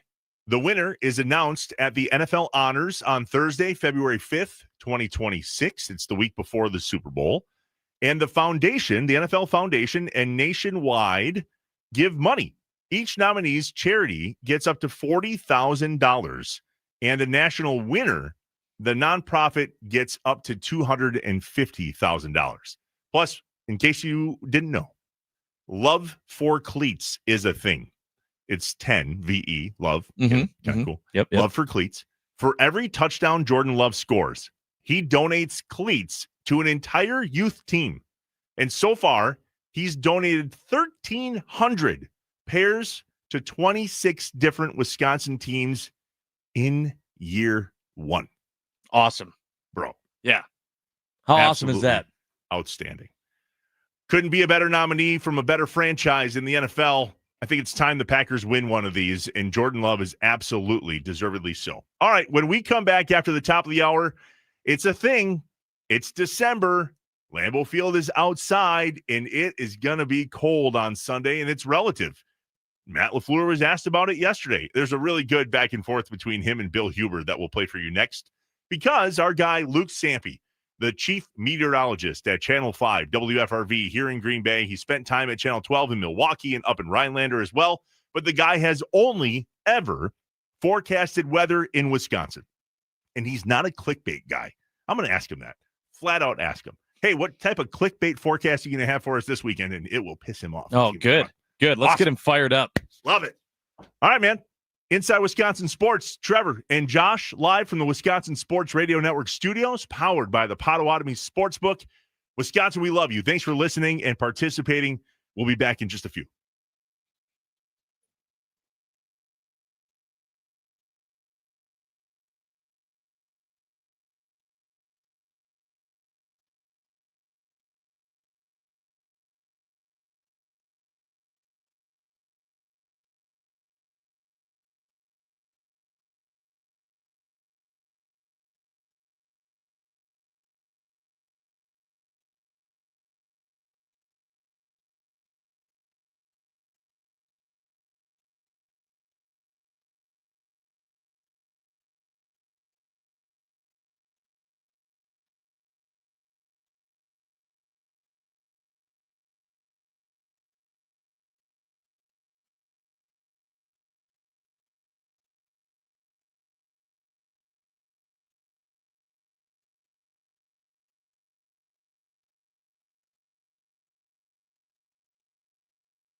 I am an eternal optimist. So please, God, don't tell me that you're an eternal pessimist. I like to say I'm a realist. Oh, great. We're going to go on great. This is going to be great. This is Inside Wisconsin Sports with Trevor and Josh.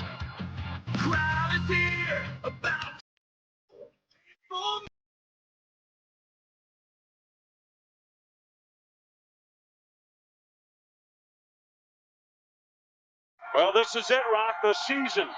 Rodgers in the shotgun, 3 receivers left, 1 to the right. Rodgers gets the snap.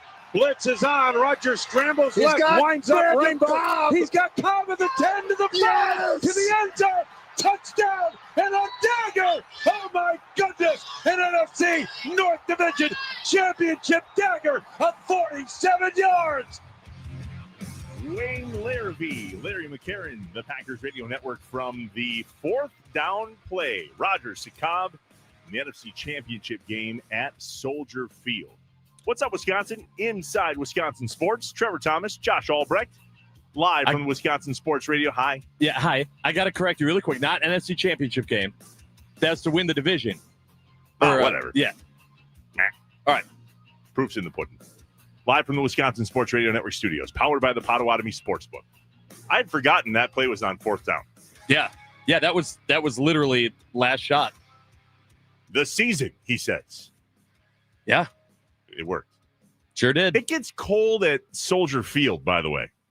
I believe Rodgers has been on record saying that some of the coldest games he ever played, if not the coldest game he ever played as a Packer, was at Soldier Field. Late in the season, wind off the lake, freezing. Yep. This weekend, not so warm at Lambeau Field, especially with the wind chill once the sun goes down. And when weather comes into play, and it's part of the conversation, it was with Matt LaFleur yesterday, what happens to the ball? What happens to the field? What happens to the players' hands? There's a lot that goes into this. We go to our favorite meteorologist. Joining us now on the Wisconsin Sports Radio Network guest hotline, powered by Gruber Law, one call, that's all. Our guy, Luke Sampe, the chief meteorologist here in Green Bay at Channel 5. Luke? Yes, sir. Cold. It's cold Sunday, bro. Yeah, not like, crazy cold. It's just going to be cold. It's going to be in the teens, like it's not in that top 5, top 10 coldest or anything like that. I kind of love how Luke immediately shuts it down. It'll be fine. Keep your shorts on. Jeez. Well, I mean, come on. Are we getting soft? Trevor, are we getting soft? Dude, but getting soft? I've been soft for as long as you've known me. You know better than that. That's true. Wind, buddy. 0-degree wind chill when the sun goes down. And last I checked, the sun's barely going to be up by the time the game starts and well beyond the facade that is Lambeau Field. It's relative because this comes up in conversation in regards to football all the time, whether it's the heat in August and September on a noon game at Lambeau Field, or at this point late in the season, whether it's here or in 2 weeks at Soldier Field, the weather comes into play. Luke, this is fascinating. I know you were at Channel 12 for a while.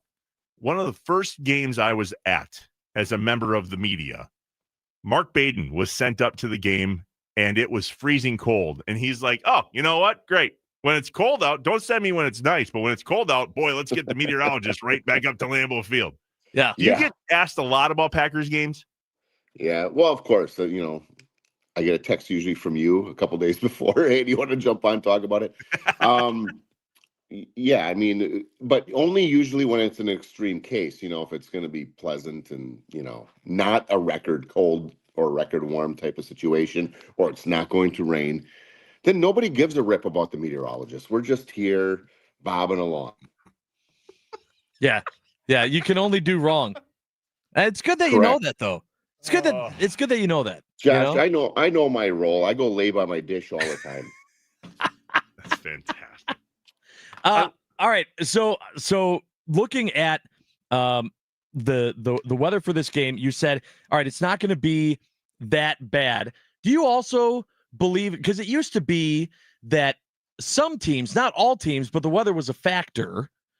I never even really thought about if it's going to be cold or what implication that might have on the game, because it's against the Bears. They know it's cold. Yeah, so I mean, if it's -5 or 15 or 55, I mean, both teams are used to it, right? I mean, there was a time when it was cold at Lambeau in the Favre era, it was just an automatic win. That's not the case anymore.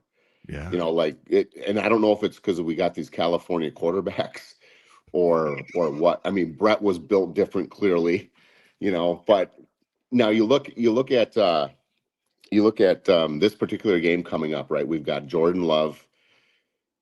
If Jordan has anything going for him, Matt LaFleur has like an incredibly high winning percentage in the month of December. So it kind of seems like he gets into his play calling bag finally around this time of the season, maybe opens it up. Maybe that helps. I don't know. But Caleb Williams grew up in the DC area.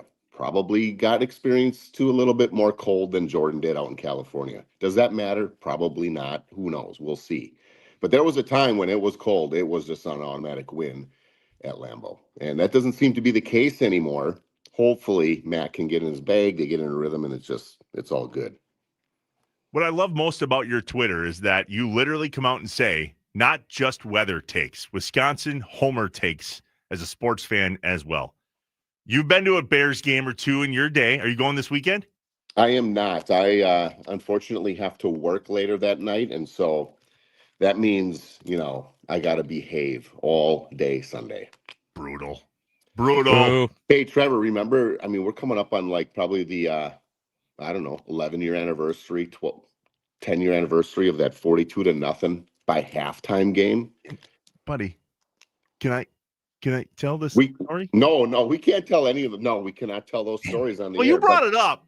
I'm just saying, I just brought the score up. Now, that to me, at halftime, that to me was incredible. 42-0 at halftime.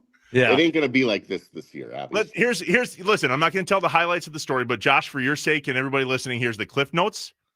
The Bears talked a big game going into that game, loud and obnoxiously, like they often do from the city of Chicago, but I digress. Let's just say the Bears didn't show up, and the fans that Luke and I were sitting next to were quite boisterous, even as the Packers started scoring and then continued to score. And when it was 42-0 at halftime, Luke and I just shared with them that this probably wasn't going their way, was it? Well, I was just confused. I looked over because we're up in the south end zone. The air's a little thinner up there.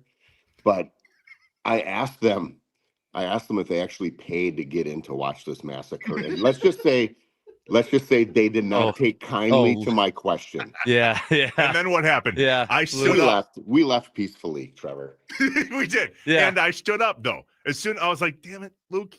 Okay. All right. I asked that question knowing I had Trevor, 6'8" of them standing in between those Bears fans. And so everything ended peacefully. It did. Yeah. That's good. That's good. It did. Hey, so Luke, obviously cold, not to your standards of it being cold enough to worry about it. Any chance that there's any snow? There'll be snow. There will be snow Saturday night into Sunday morning. We're going to miss a snow game by about 12 hours, I think. So poop. No, yeah, and it's not going to be a snow game. It's just going to be a cold game. I was looking back at some of the Bears' coldest games ever. It turns out it was against the Packers, but it was down in Soldier Field, December 22nd, 2008. They played in 2 below zero. Now the Ice Bowl was like 15 below. But again, once you get to like below zero, does it really even matter? I mean, it just doesn't. It's cold. This is what we're expecting on Sunday is tailgate temps in the low to mid-teens, depending upon when you crack your first beer. And then kickoff temp will be about 16 or 17, and we should end the game about 10 degrees. We'll actually have the clouds clearing, and the wind should be easing through the game as well. So the ball will be hard, but hopefully the wind doesn't play much of a factor in Mr. McManus's kicks. You're a Packers fan, Luke. You stay up to date on all these things. What are your thoughts going into this game? Because there's been a lot of chatter all week about this will be for the division. And I can see how that's plausible. But in the NFL, we've been proven nothing is guaranteed week to week. So how do we win this week? We win somehow without having Wyatt in the middle. That's got to be their first solution. What's going to happen there to stop the run game? And then we have to have our run game. I think we win through Josh Jacobs, which opens up the passing game. Hopefully we get Reed back. That would be huge. I don't know. I don't know. Have you guys heard? I don't even know if that's the case. They haven't let the cat out of the bag yet. I think it's going to come out either. Well, I doubt it even comes out today. I think the Packers know exactly what they're going to do with Jaden Reed, but they have no reason to tell us until they have to, which I think is Saturday. Do they have to make a roster move in order for us to be able to see him on Sunday? Yeah, I don't know. I really don't know. Honestly, I have no clue. All I hope is that he's back. And I think honestly, I think the Packers are a better team. Maybe they don't have the better record because of that goofy tie with Dallas, but the Bears are not going to be the best team in the NFL come February. I just don't see that. I don't think they have the staying power. I hate to say it's kind of like our Brewers, like they had the best record, but were they the best team at the end, So no, anyway, however you It's a cut good it, comparison, and I hate you for it. Yeah. Say what now? What did you say? I said that's a good comparison, but I hate you for it. I know, and we did it with the Bucks too. Remember the Bucks #1 seed, and then they fade away right away in the playoffs. Yeah. There's a lot of pain in Wisconsin sports, but we love it. Anyway, no, Packers I think will be able to this one at home. #1, they got to get it at home. They got to get this one, and then I just think they're going to be the better team on Sunday. I really do. Luke, what's your take on the score, and then we'll let you go. I saw Vegas had total at 44. I think it's going to be probably under that with the weather. I don't know, maybe like a 27-8-17, something like that. 27-17, maybe something like that. Is that under 44? I think that's 44. Yeah, it's going to be lower than that. It'll Raise be your hand if you that. went through Calc 4. I did, but I can't do simple math. I need to see it in front of me.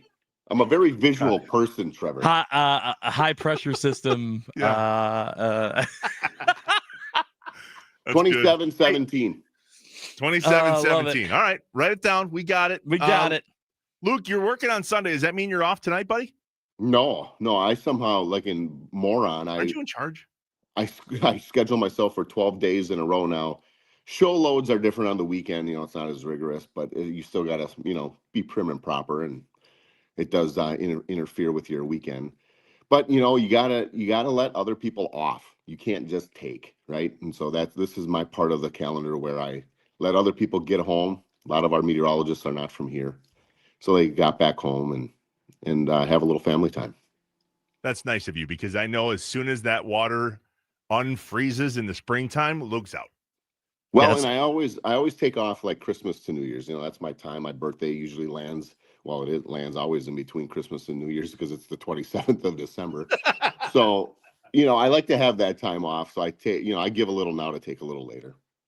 Love it. Luke Sampe, Chief Meteorologist, Channel 5 here in Green Bay. A text from a buddy. Love me some Luke Sampe. Thanks for joining us, bud. All right, guys. Take care. Thanks, Luke. The Wisconsin Sports Radio Network guest hotline, powered by Gruber Law. One call. That's all. Up next, we get our guy, Andy Herman, the Pack-A-Day podcast. That guy knows ball, and he knows Packers ball, and it's all he does. It's time. It's time. All week, this is the time. It's like, Andy, let's get down to the brass tacks. I'm excited for this. Let's go. Yeah, you have ideas. I have ideas in regards to the things that they can and cannot do if the Packers are going to win this game. Nobody knows those answers better than Andy Herman. Hey, reminder, Wisconsin, the 19th annual toy drive for Children's Wisconsin and Robin's Nest ends today. Donate online at wisportsradio.com. Text toys to 34984. Or if you're in Milwaukee, head over to Blaine's Farm and Fleet on Rawson Avenue in Oak Creek. We're collecting cash and toys this week from 8 a.m. to 6 p.m. through Friday. You can always stop at Natty Oaks in West Allis and drop your toys or your cash off there as well. The 19th annual toy drive for Children's Wisconsin and Robin's Nest, brought to you by Tri-City National Bank, Steel Wind Industries, By the Yard, and Metro by T-Mobile. When we come back, Andy Herman, the Pack-A-Day podcast. We're live from the Wisconsin Sports Radio Network studios, powered by the Potawatomi Sportsbook. It's Inside Wisconsin Sports with Trevor and Josh.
Welcome back, Wisconsin Inside Wisconsin Sports with Trevor and Josh, live from the Wisconsin Sports Radio Network studios, powered by the Potawatomi Sports Book. And joining us now on the Wisconsin Sports Radio Network guest hotline, powered by Gruber Law, one call, that's all. He's here to talk more sports, but particularly Packers. Our guy, Andy Herman from the Pack-A-Day podcast. What's up, Andy? Good to see you. Good to see you guys as well. How are you feeling about our UWGB basketball men's and women's team? Men's competing. I had no idea this was a thing. I don't know if look at Andy out the gate. Tell me you saw last night's GB men's basketball. Okay, they blew it. They blew it, but they competed and like they're playing much better than they did a season ago. And women won again last night. It was hey, I'm cool with where GB men are at right now, even though they choked it away last night. This is where there's a ton of improvement this year. Thank you, because that's exactly how all of us feel in the building here in Green Bay. I've had numerous people come into the studio going, although we blew it last night, and we blew it. This is a very, very positive sign for GB basketball. Yeah. And wow, did they blow it. Now, here's why everybody's laughing. We have Doug Gottlieb on this show every Wednesday at 8 a.m. And we don't get Doug Gottlieb, the coach. And we don't get Doug Gottlieb, the national radio host. We're one of, if not the only people in the entire country that get Doug Gottlieb to open up and be himself. Mm-hmm. And then that some gun through a chair last night, and it's the hottest thing on the internet this morning. And I'm like, great. You had to throw the chair. You had to throw the chair. Yeah, I didn't realize he threw a chair. I did not know that. I did not know he threw a chair. Well, that was why you bringing that up. I'm like, here we go again. Yeah. Whomst among us hasn't gone Bob Knight from time to time? We've all had a Bob Knight moment. I punted a water bottle once in a youth soccer game, and I got red carded for it. So I was coaching the game. I should mention that. So yeah, I've had a moment or two. Good for you. Right. Packers Bears. Yeah, we're good. GB's good. We're good. Everything's gonna be fine. I'm worried about the other GB team. Yeah, the Packers. All right, so. Can I start here, Andy, for a second? Everybody keeps saying that this is for the division. And although I understand statistically and mathematically and wins and losses and all that, yet the Packers have 5 games left. And the NFL, so much more this year than other years that I can remember, is very much a week-to-week thing. So I hate that we're going to accidentally, potentially, put the cart before the horse here and talk about what the division looks like when we really got to beat the Bears this week, who I don't think are legit, but they're better than they used to be. Yeah, I think it's fair. So I think here's where some of that conversation's coming at, right? So obviously job number one is to make the playoffs. The Packers are a 91% chance to make the playoffs right now. This is all per the New York Times. If they win, that goes to 96%. If they lose, it still is at 79%. They're still at 79% even if they lose. So their odds to get in the playoffs are still very, very good even if they lose this game. Divisionally, they're right now a 59% chance to win the division. At least this is prior to the Lions game. I haven't updated it since then, but they were 59% chance to win the division. If they win, they go to 72%. If they lose, they go down to 25% chance. So, and for the Bears, if the Bears win, they go up to 69%. If they lose, they're down to 25%. So the loser of this game has basically a 1 in 4 chance of winning the division. The winner is about a 3/4 chance of winning the division. So it's a pretty significant swing one way or the other. Now, to your point, they play again in a couple weeks. There's a lot of season left. Both of these teams have very tough schedules the remainder of the way. So a lot can change in the remainder of this year. It's not done and over with if you lose this game, but it absolutely helps you a ton if you win, and it definitely hurts you a ton if you lose. Andy, all season long, since we've been talking, I have told you trying to figure out the identity of this team, and then I got it. I said this is a team that plays to their competition, and when they've gone up against good teams, they've played well, and when they've gone up against teams that weren't so great, they made a lot of mistakes, and the games have been close. And then Trevor came in and he looked at all the statistics and he analyzed the Bears, and the Bears have won close games, or they've just gotten blown out. I'm trying to figure out in my head how the Packers can still be the team they are, because I don't see them all of a sudden changing and blowing out a good team, but still come away with a win when the Bears recipe all season long has been to win those close games. Yeah, the Bears have done a fantastic job in winning those close games. They've also done a fantastic job of winning the turnover battle. This Bears defense in particular, all right, they've been really, really good because they continue to get turnovers. They lead the league in turnovers by it's a nasty margin. They're really, really good at it. But this is for our friend Wendell Fajeda. If the Bears don't get turnovers, if you take those turnovers away, their defense is 30th in EPA per play, 30th in success rate, 30th in dropback EPA, 28th in rush EPA. That's a long-winded way of saying they're really bad. They're a bottom 5 defense in basically everything except turnovers. So Question: what the hell is EPA? It's an advanced analytic to basically show. I don't even know if I want to get into all of it, but it's an advanced analytic to show how successful you are per play in a advanced way. I don't know if we even want to go into it in great detail, but the long story short is like this is basically a bottom 5 defense for Chicago. No matter how you slice it, save for their unbelievable ability to get turnovers. And because of that, if Green Bay can just take care of the football, you have an opportunity to put up points against this Bears defense. And you have the ability to run the ball. You have the ability to pass the ball. You can do just about anything. So to me, it's paramount that Green Bay takes care of the ball. The second thing is Green Bay at home has not allowed points. They have not allowed a 20-point performer at home. They're allowing 13.5 points per game, right around there at home per game. And a lot of that's even like garbage time points, including touchdowns to the Lions, Bengals, and Commanders when they had, double-digit leads late in the game. So if you really kind of look at what this defense has done at home, and if you can take care of the football on offense, that's your blueprint to beating a very good team rather easily. But again, if you keep Chicago in it, they're going to be right there. And this could have a very similar Carolina Panthers vibe to it, with them running the football, taking the clock down. And if you have turnovers, if you shoot yourself in the foot, it'll absolutely come back to haunt you in this game. Josh and I talked earlier that there was one thing the Packers can do to win, and the one thing the Packers can't do that would make them lose. So in your mind, what's the one thing the Packers have to do to win this game, and what's the one thing they can't do because that will lose them this game? We just talked about obviously turnovers, but outside of turnovers, if we're taking away the low hanging fruit, because that's obviously in every single game, they have to be able to stop Chicago's rushing attack. We saw it against Philly, right? You do not want that team to get going downhill. Their offensive line is really good, especially running the football right now. Their tight ends and receivers help out. Their two-headed backfield is really good. We'll see if Monungai plays. He was not practicing 2 days ago. He was limited yesterday. I'm assuming he'll play, but worth keeping an eye on there. But Green Bay has got to be able to stop Chicago's rushing attack. And offensively, I think it really comes down to or just what they need to do to win the game. They have got to almost the reverse. They've got to be able to have this offensive line. I'm not saying dominate Chicago's defensive front, but they've got to be good again. If there's a weakness for Chicago, in my opinion, it's Chicago's defensive front. They don't have a great run stuffing defensive line, and they don't pressure you a ton either.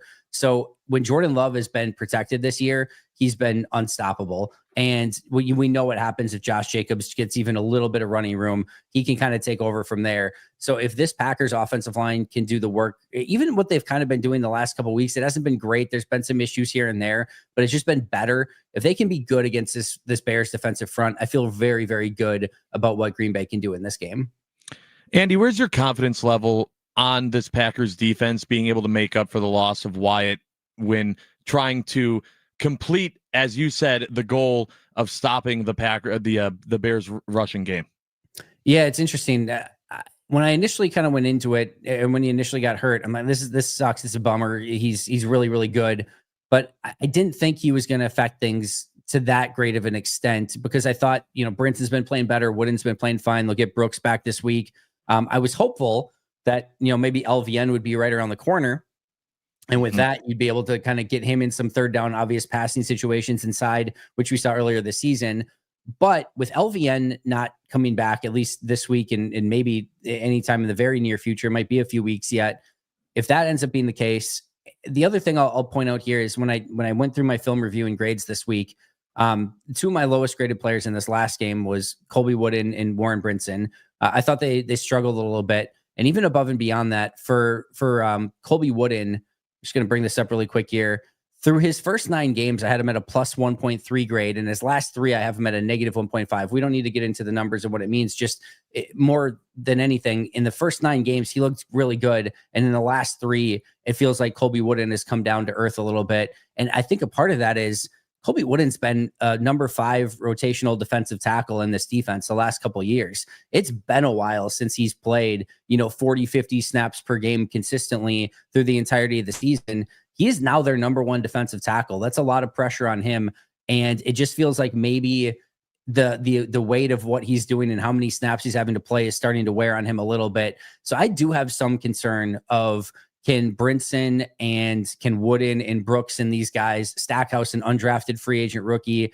They obviously picked up the new guy from the Giants this week, Jordan Riley. I think I have more concern than maybe I initially did, because I think the interior is starting to wear down a little bit. And now having one less guy, not arguably, your best guy go down certainly doesn't help that. I'm a little bit more worried from a pass rush standpoint than I am a run defense standpoint, but it still doesn't help in any way, shape, or form. So no Lucas Van Ness, but possibly Jaden Reed. Are we going to see him this weekend? I hope so. It certainly seems to be trending that way. Matt did say earlier this week that he has to get cleared first. We haven't had any indication if he's been cleared. We'll know on Saturday if they actually, activate him off of the, to the active roster from the 21-day practice window. If they don't activate him, obviously that's the sign he's not going to play. I think they will have to activate him next week no matter what. Otherwise, they lose him back to IR. So that transaction's coming at some point, but he would be a huge boost, even if it's only, 15, 20 snaps per game. And if they kind of take it easy with him. Green Bay is one thing on offense that they really lacked since, with Reed gone and since losing Tucker Kraft, has been that run after the catch ability. We saw last week, they did a great job of being able to get some stuff down the field to get some of those explosive plays. We saw Josh Jacobs rip a couple finally with a little bit more explosivity, but having that guy that you can just get to in some open space and have him make things happen is something they've really, really been missing. Getting him back, and maybe if they get Matthew Golden back too, I know he hasn't done it a ton so far this year, but he has that capability. I think getting those two back would be really important. So Andy, what is the main thing if you have to, obviously we said the turnover game, that's going to be the biggest, but if you take the obvious storylines that we've talked about already with this game, we've been talking about it all week, what would be the most surprising thing that could be a headline in your mind coming out of this game against the Bears? I honestly think the most surprising headline to me would be if the Bears came in and just kicked Green Bay's butt. Like that would be, I would be pretty surprised by that, to be honest. I'm a little bit surprised by the 6.5 point line, but I kind of think Green Bay's going to cover. I think they're going to do well in this game. That offensive line for Chicago definitely does scare me to some real extent, but outside of the Carolina game, Green Bay's run defense has been a really good team defense. I think getting Quay Walker back this week will be really important as well. So I would be surprised if Chicago just kind of came in and boat raced. What I wouldn't be surprised by is if this thing was swung by special teams. We'll go back to last year, game in Chicago, blocked kick at the end, gets Green Bay the win. Go to the second game, huge, trick play punt return for a touchdown, get Chicago the win in that game. This is a series that's come down to special teams quite a bit. Now that doesn't give me a ton of confidence because I have zero faith in anything Packers special teams from now until the end of my life. But that would be the one thing that just based on how these two teams have played against each other and how close this game could be, this is one that could easily swing on a special teams play one way or the other. Last question. What's a safety? Ooh, good question. I did see this last night, whether the ball got out or it didn't get out. I'll just say that in most scenarios, in order to be a safety, what we've basically seen and what the NFL has basically defined it as is you've got to be completely in the end zone. And there's like when it starts, ends, finishes, like there's never really any time where that ball got out of the end zone. It certainly seems to be called very interestingly, but that's the way that certainly the NFL is viewing it right now. Love it. Andy? I'm going to get score predictions before we let Andy go.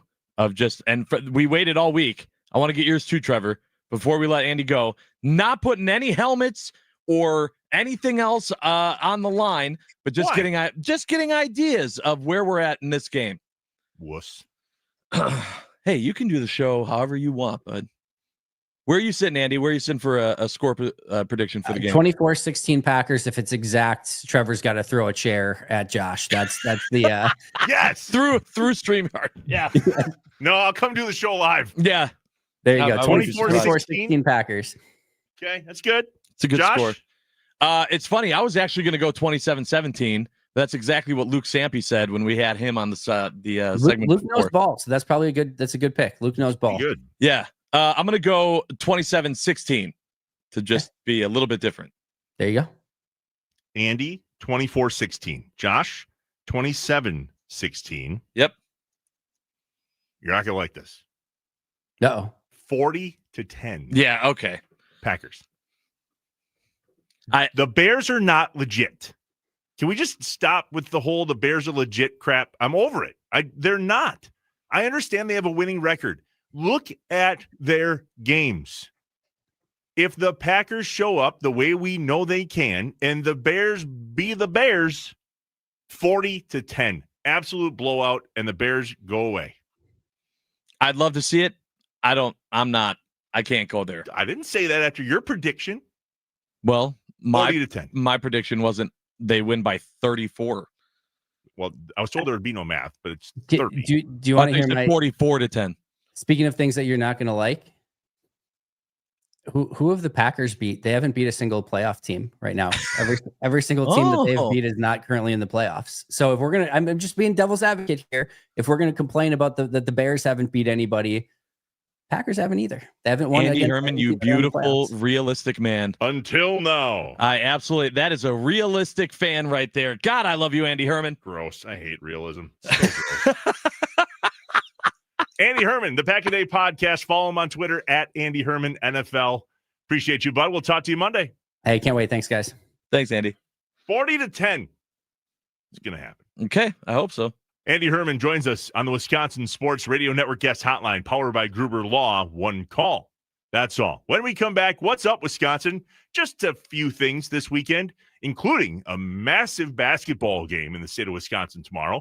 Marquette, Wisconsin. We'll talk a little bit about that and a whole lot more about your predictions for the Packers-Bears game on Sunday. Get them in. The Nicolay Law Fan Talk and Text Line, 414-677-1250. We're live from the Wisconsin Sports Radio Network studios, powered by the Potawatomi Sportsbook. We are inside Wisconsin sports.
The Nicolay Law Fan Talk and Text Line, 414-677-1250. It's my favorite What's Up Wisconsin of the week because it's the weekend.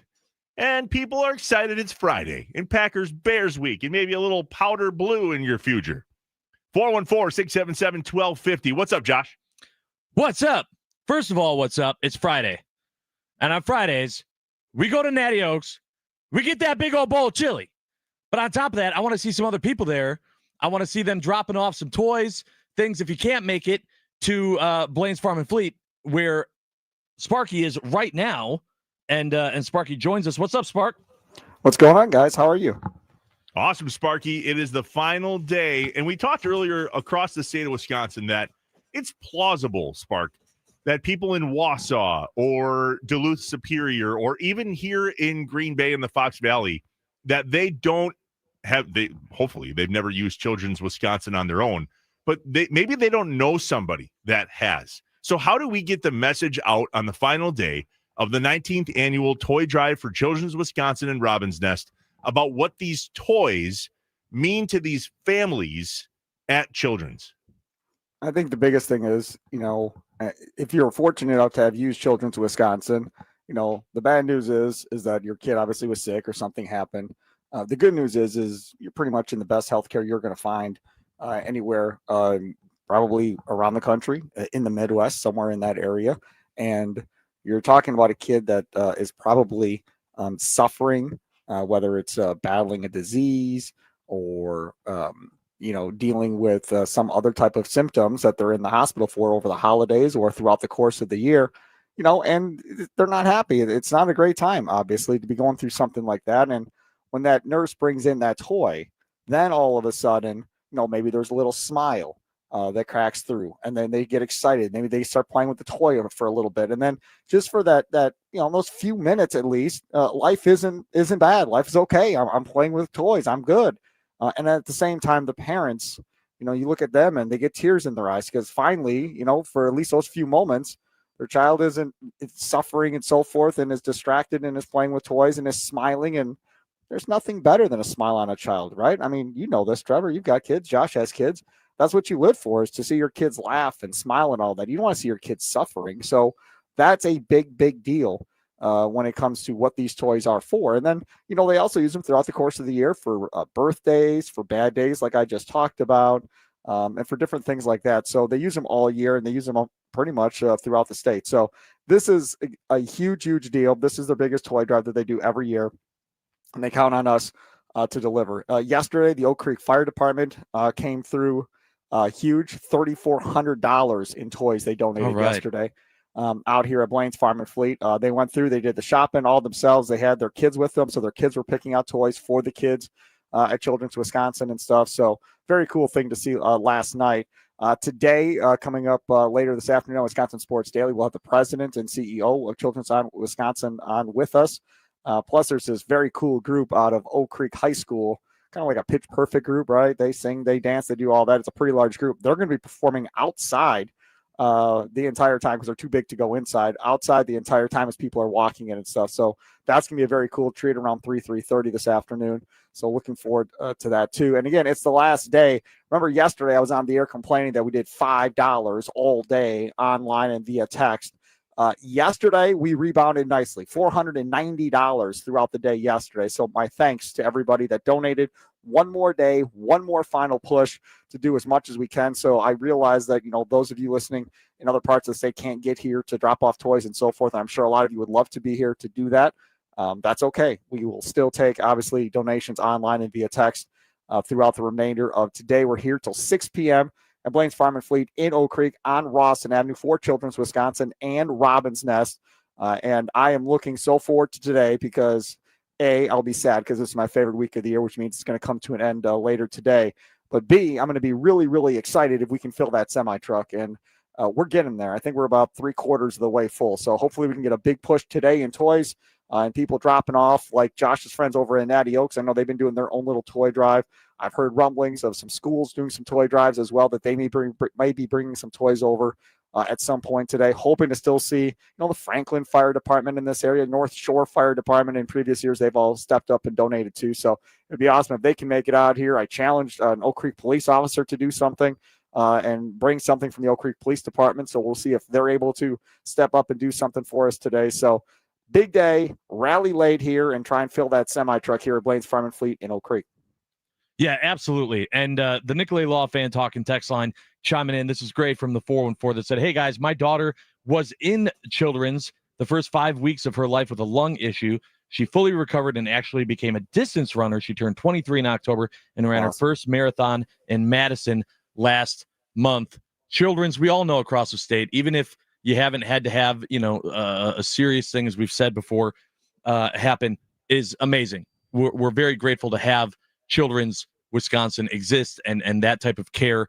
And we all got to do our part, do anything we can to make the situations that these families have to go through the best that they can be. And we appreciate you, Sparky, and everyone else that's been working their butts off all week long. Now is the time. Final push. No more procrastinating. Help however you can. Donate online. Go visit Sparky. Whatever it takes. Let's get this done. The other thing too is if you have kids and you're looking at them and they're healthy and they're beautiful and all is world, yeah, they may talk back to you and whatever, that may happen, fine, but they're healthy, right? And they're good. This is a perfect way to start a new tradition. And I've seen families do it over the years where you bring them out to Blaine's Farm and Fleet or wherever you want to go to get the toys. And then you bring them to Blaine's Farm and Fleet eventually to drop off the toys for this toy drive. And then next year you do it again and you teach the lessons of, look, there are a lot of kids that are not as fortunate as you are to be as healthy as you are and be in a good place. And we're going to give back and we're going to help kids that are less fortunate of you and let them pick out toys that they want, that they would want for Christmas, and give it to somebody else instead of giving it to themselves. I just think it's a very powerful lesson. And I think families that I've talked to over the years thought it was great. And I've talked to kids that are completely grown up now because we've been doing it 19 years. They thought it was awesome, and they wanted, if we're still doing this when they have kids, they're going to do the same thing with their family. So it's a very cool tradition you could start if you want to start that up. Sparky, at 6 o'clock today, when the toy drive ends, what happens then? So the toy drive ends today at 6 o'clock. Semi-truck gets locked up and all of that. And then Monday morning at 10 a.m., the semi-truck is delivered to a site for Children's Wisconsin, where they have a lot of storage facilities and so forth. And then there is one person, Lona Long, Velasco, who was on earlier this week on, I forgot what show she was on. I think she was on 9 to Noon with Kuhn, maybe, or I don't know, one of the shows. She wasn't on with me, though. But she was on, and she's in charge of everything. So there'll be like 30 or 40 volunteers on site. I'll be there. I'll be up in the truck. And then we take these boxes of toys and we unload them off of the semi onto the ground. And hopefully, we should be at around 22 or 23 boxes if we're able to fill the semi, somewhere in that area, hopefully. And then it's all organized, right? So it's all organized by age. Then it's organized by male or female. Then it's organized by type of toy. It's a very strict type deal of how this all gets put away. So it's organized and so forth. So when they need to go get something or whatever the case may be, it's all right there. And, the other part of this is for Robin and us too, for the foster care arm. For all these foster care families and stuff that are struggling, needing toys or whatever the case may be, for the less fortunate that come to Robin's Nest looking for help. It takes care of all of them too. So it's a very powerful toy drive that we have going on right now, and a very important one. All right, Spark, we got about a minute here. I've got one little surprise. My wife and I had a conversation last night, and we were looking at Inside Wisconsin LLC's end of year numbers. We, between now and noon, will match $500 donated online. There you go. So all right, good job. If you text toys to 34984, toys 34984, between now and noon, Inside Wisconsin will match $500. How cool is that, dude? Love it. You're the man, Trevor. That's awesome. Let's get it done. We have a really personal story with Children's of Wisconsin. Actually, in the break, tried to call my sister from another mother and just ask a few questions, but our niece Eleanor spent way too long there, and she is a beautiful 14-year-old girl. That's awesome. Here in a few weeks that we are going to celebrate her birthday this weekend. So I kind of had this up my sleeve. We're going to match $500 between now and noon. So Sparky, keep track. Let us know once noon hits we will match the money that's raised, but you got to do it between now and noon. Toys. Got you. 3, Rami 4. Makloff is standing next to me out here at the toy drive. So I will make sure he promotes this strong for 3 hours because we want Trevor's money. And away we go. That's awesome. I love it. That is very, very cool of you and your wife to do, man. Totally appreciate it. And I know Children's Wisconsin says a big thank you and a big hug to you, Trevor. And it would have to be a big hug because you're a giant. But yeah, that would be cool. Yeah. In fact, you'll be happy to know that Gil, that's coming out here, the president of Children's Wisconsin, he is 6 foot 8. We're gonna lose you real quick. We gotta go, Spark. All right. Love you guys. Love you, Wisconsin. Toys 34984. Do it now between now and noon. See you Monday.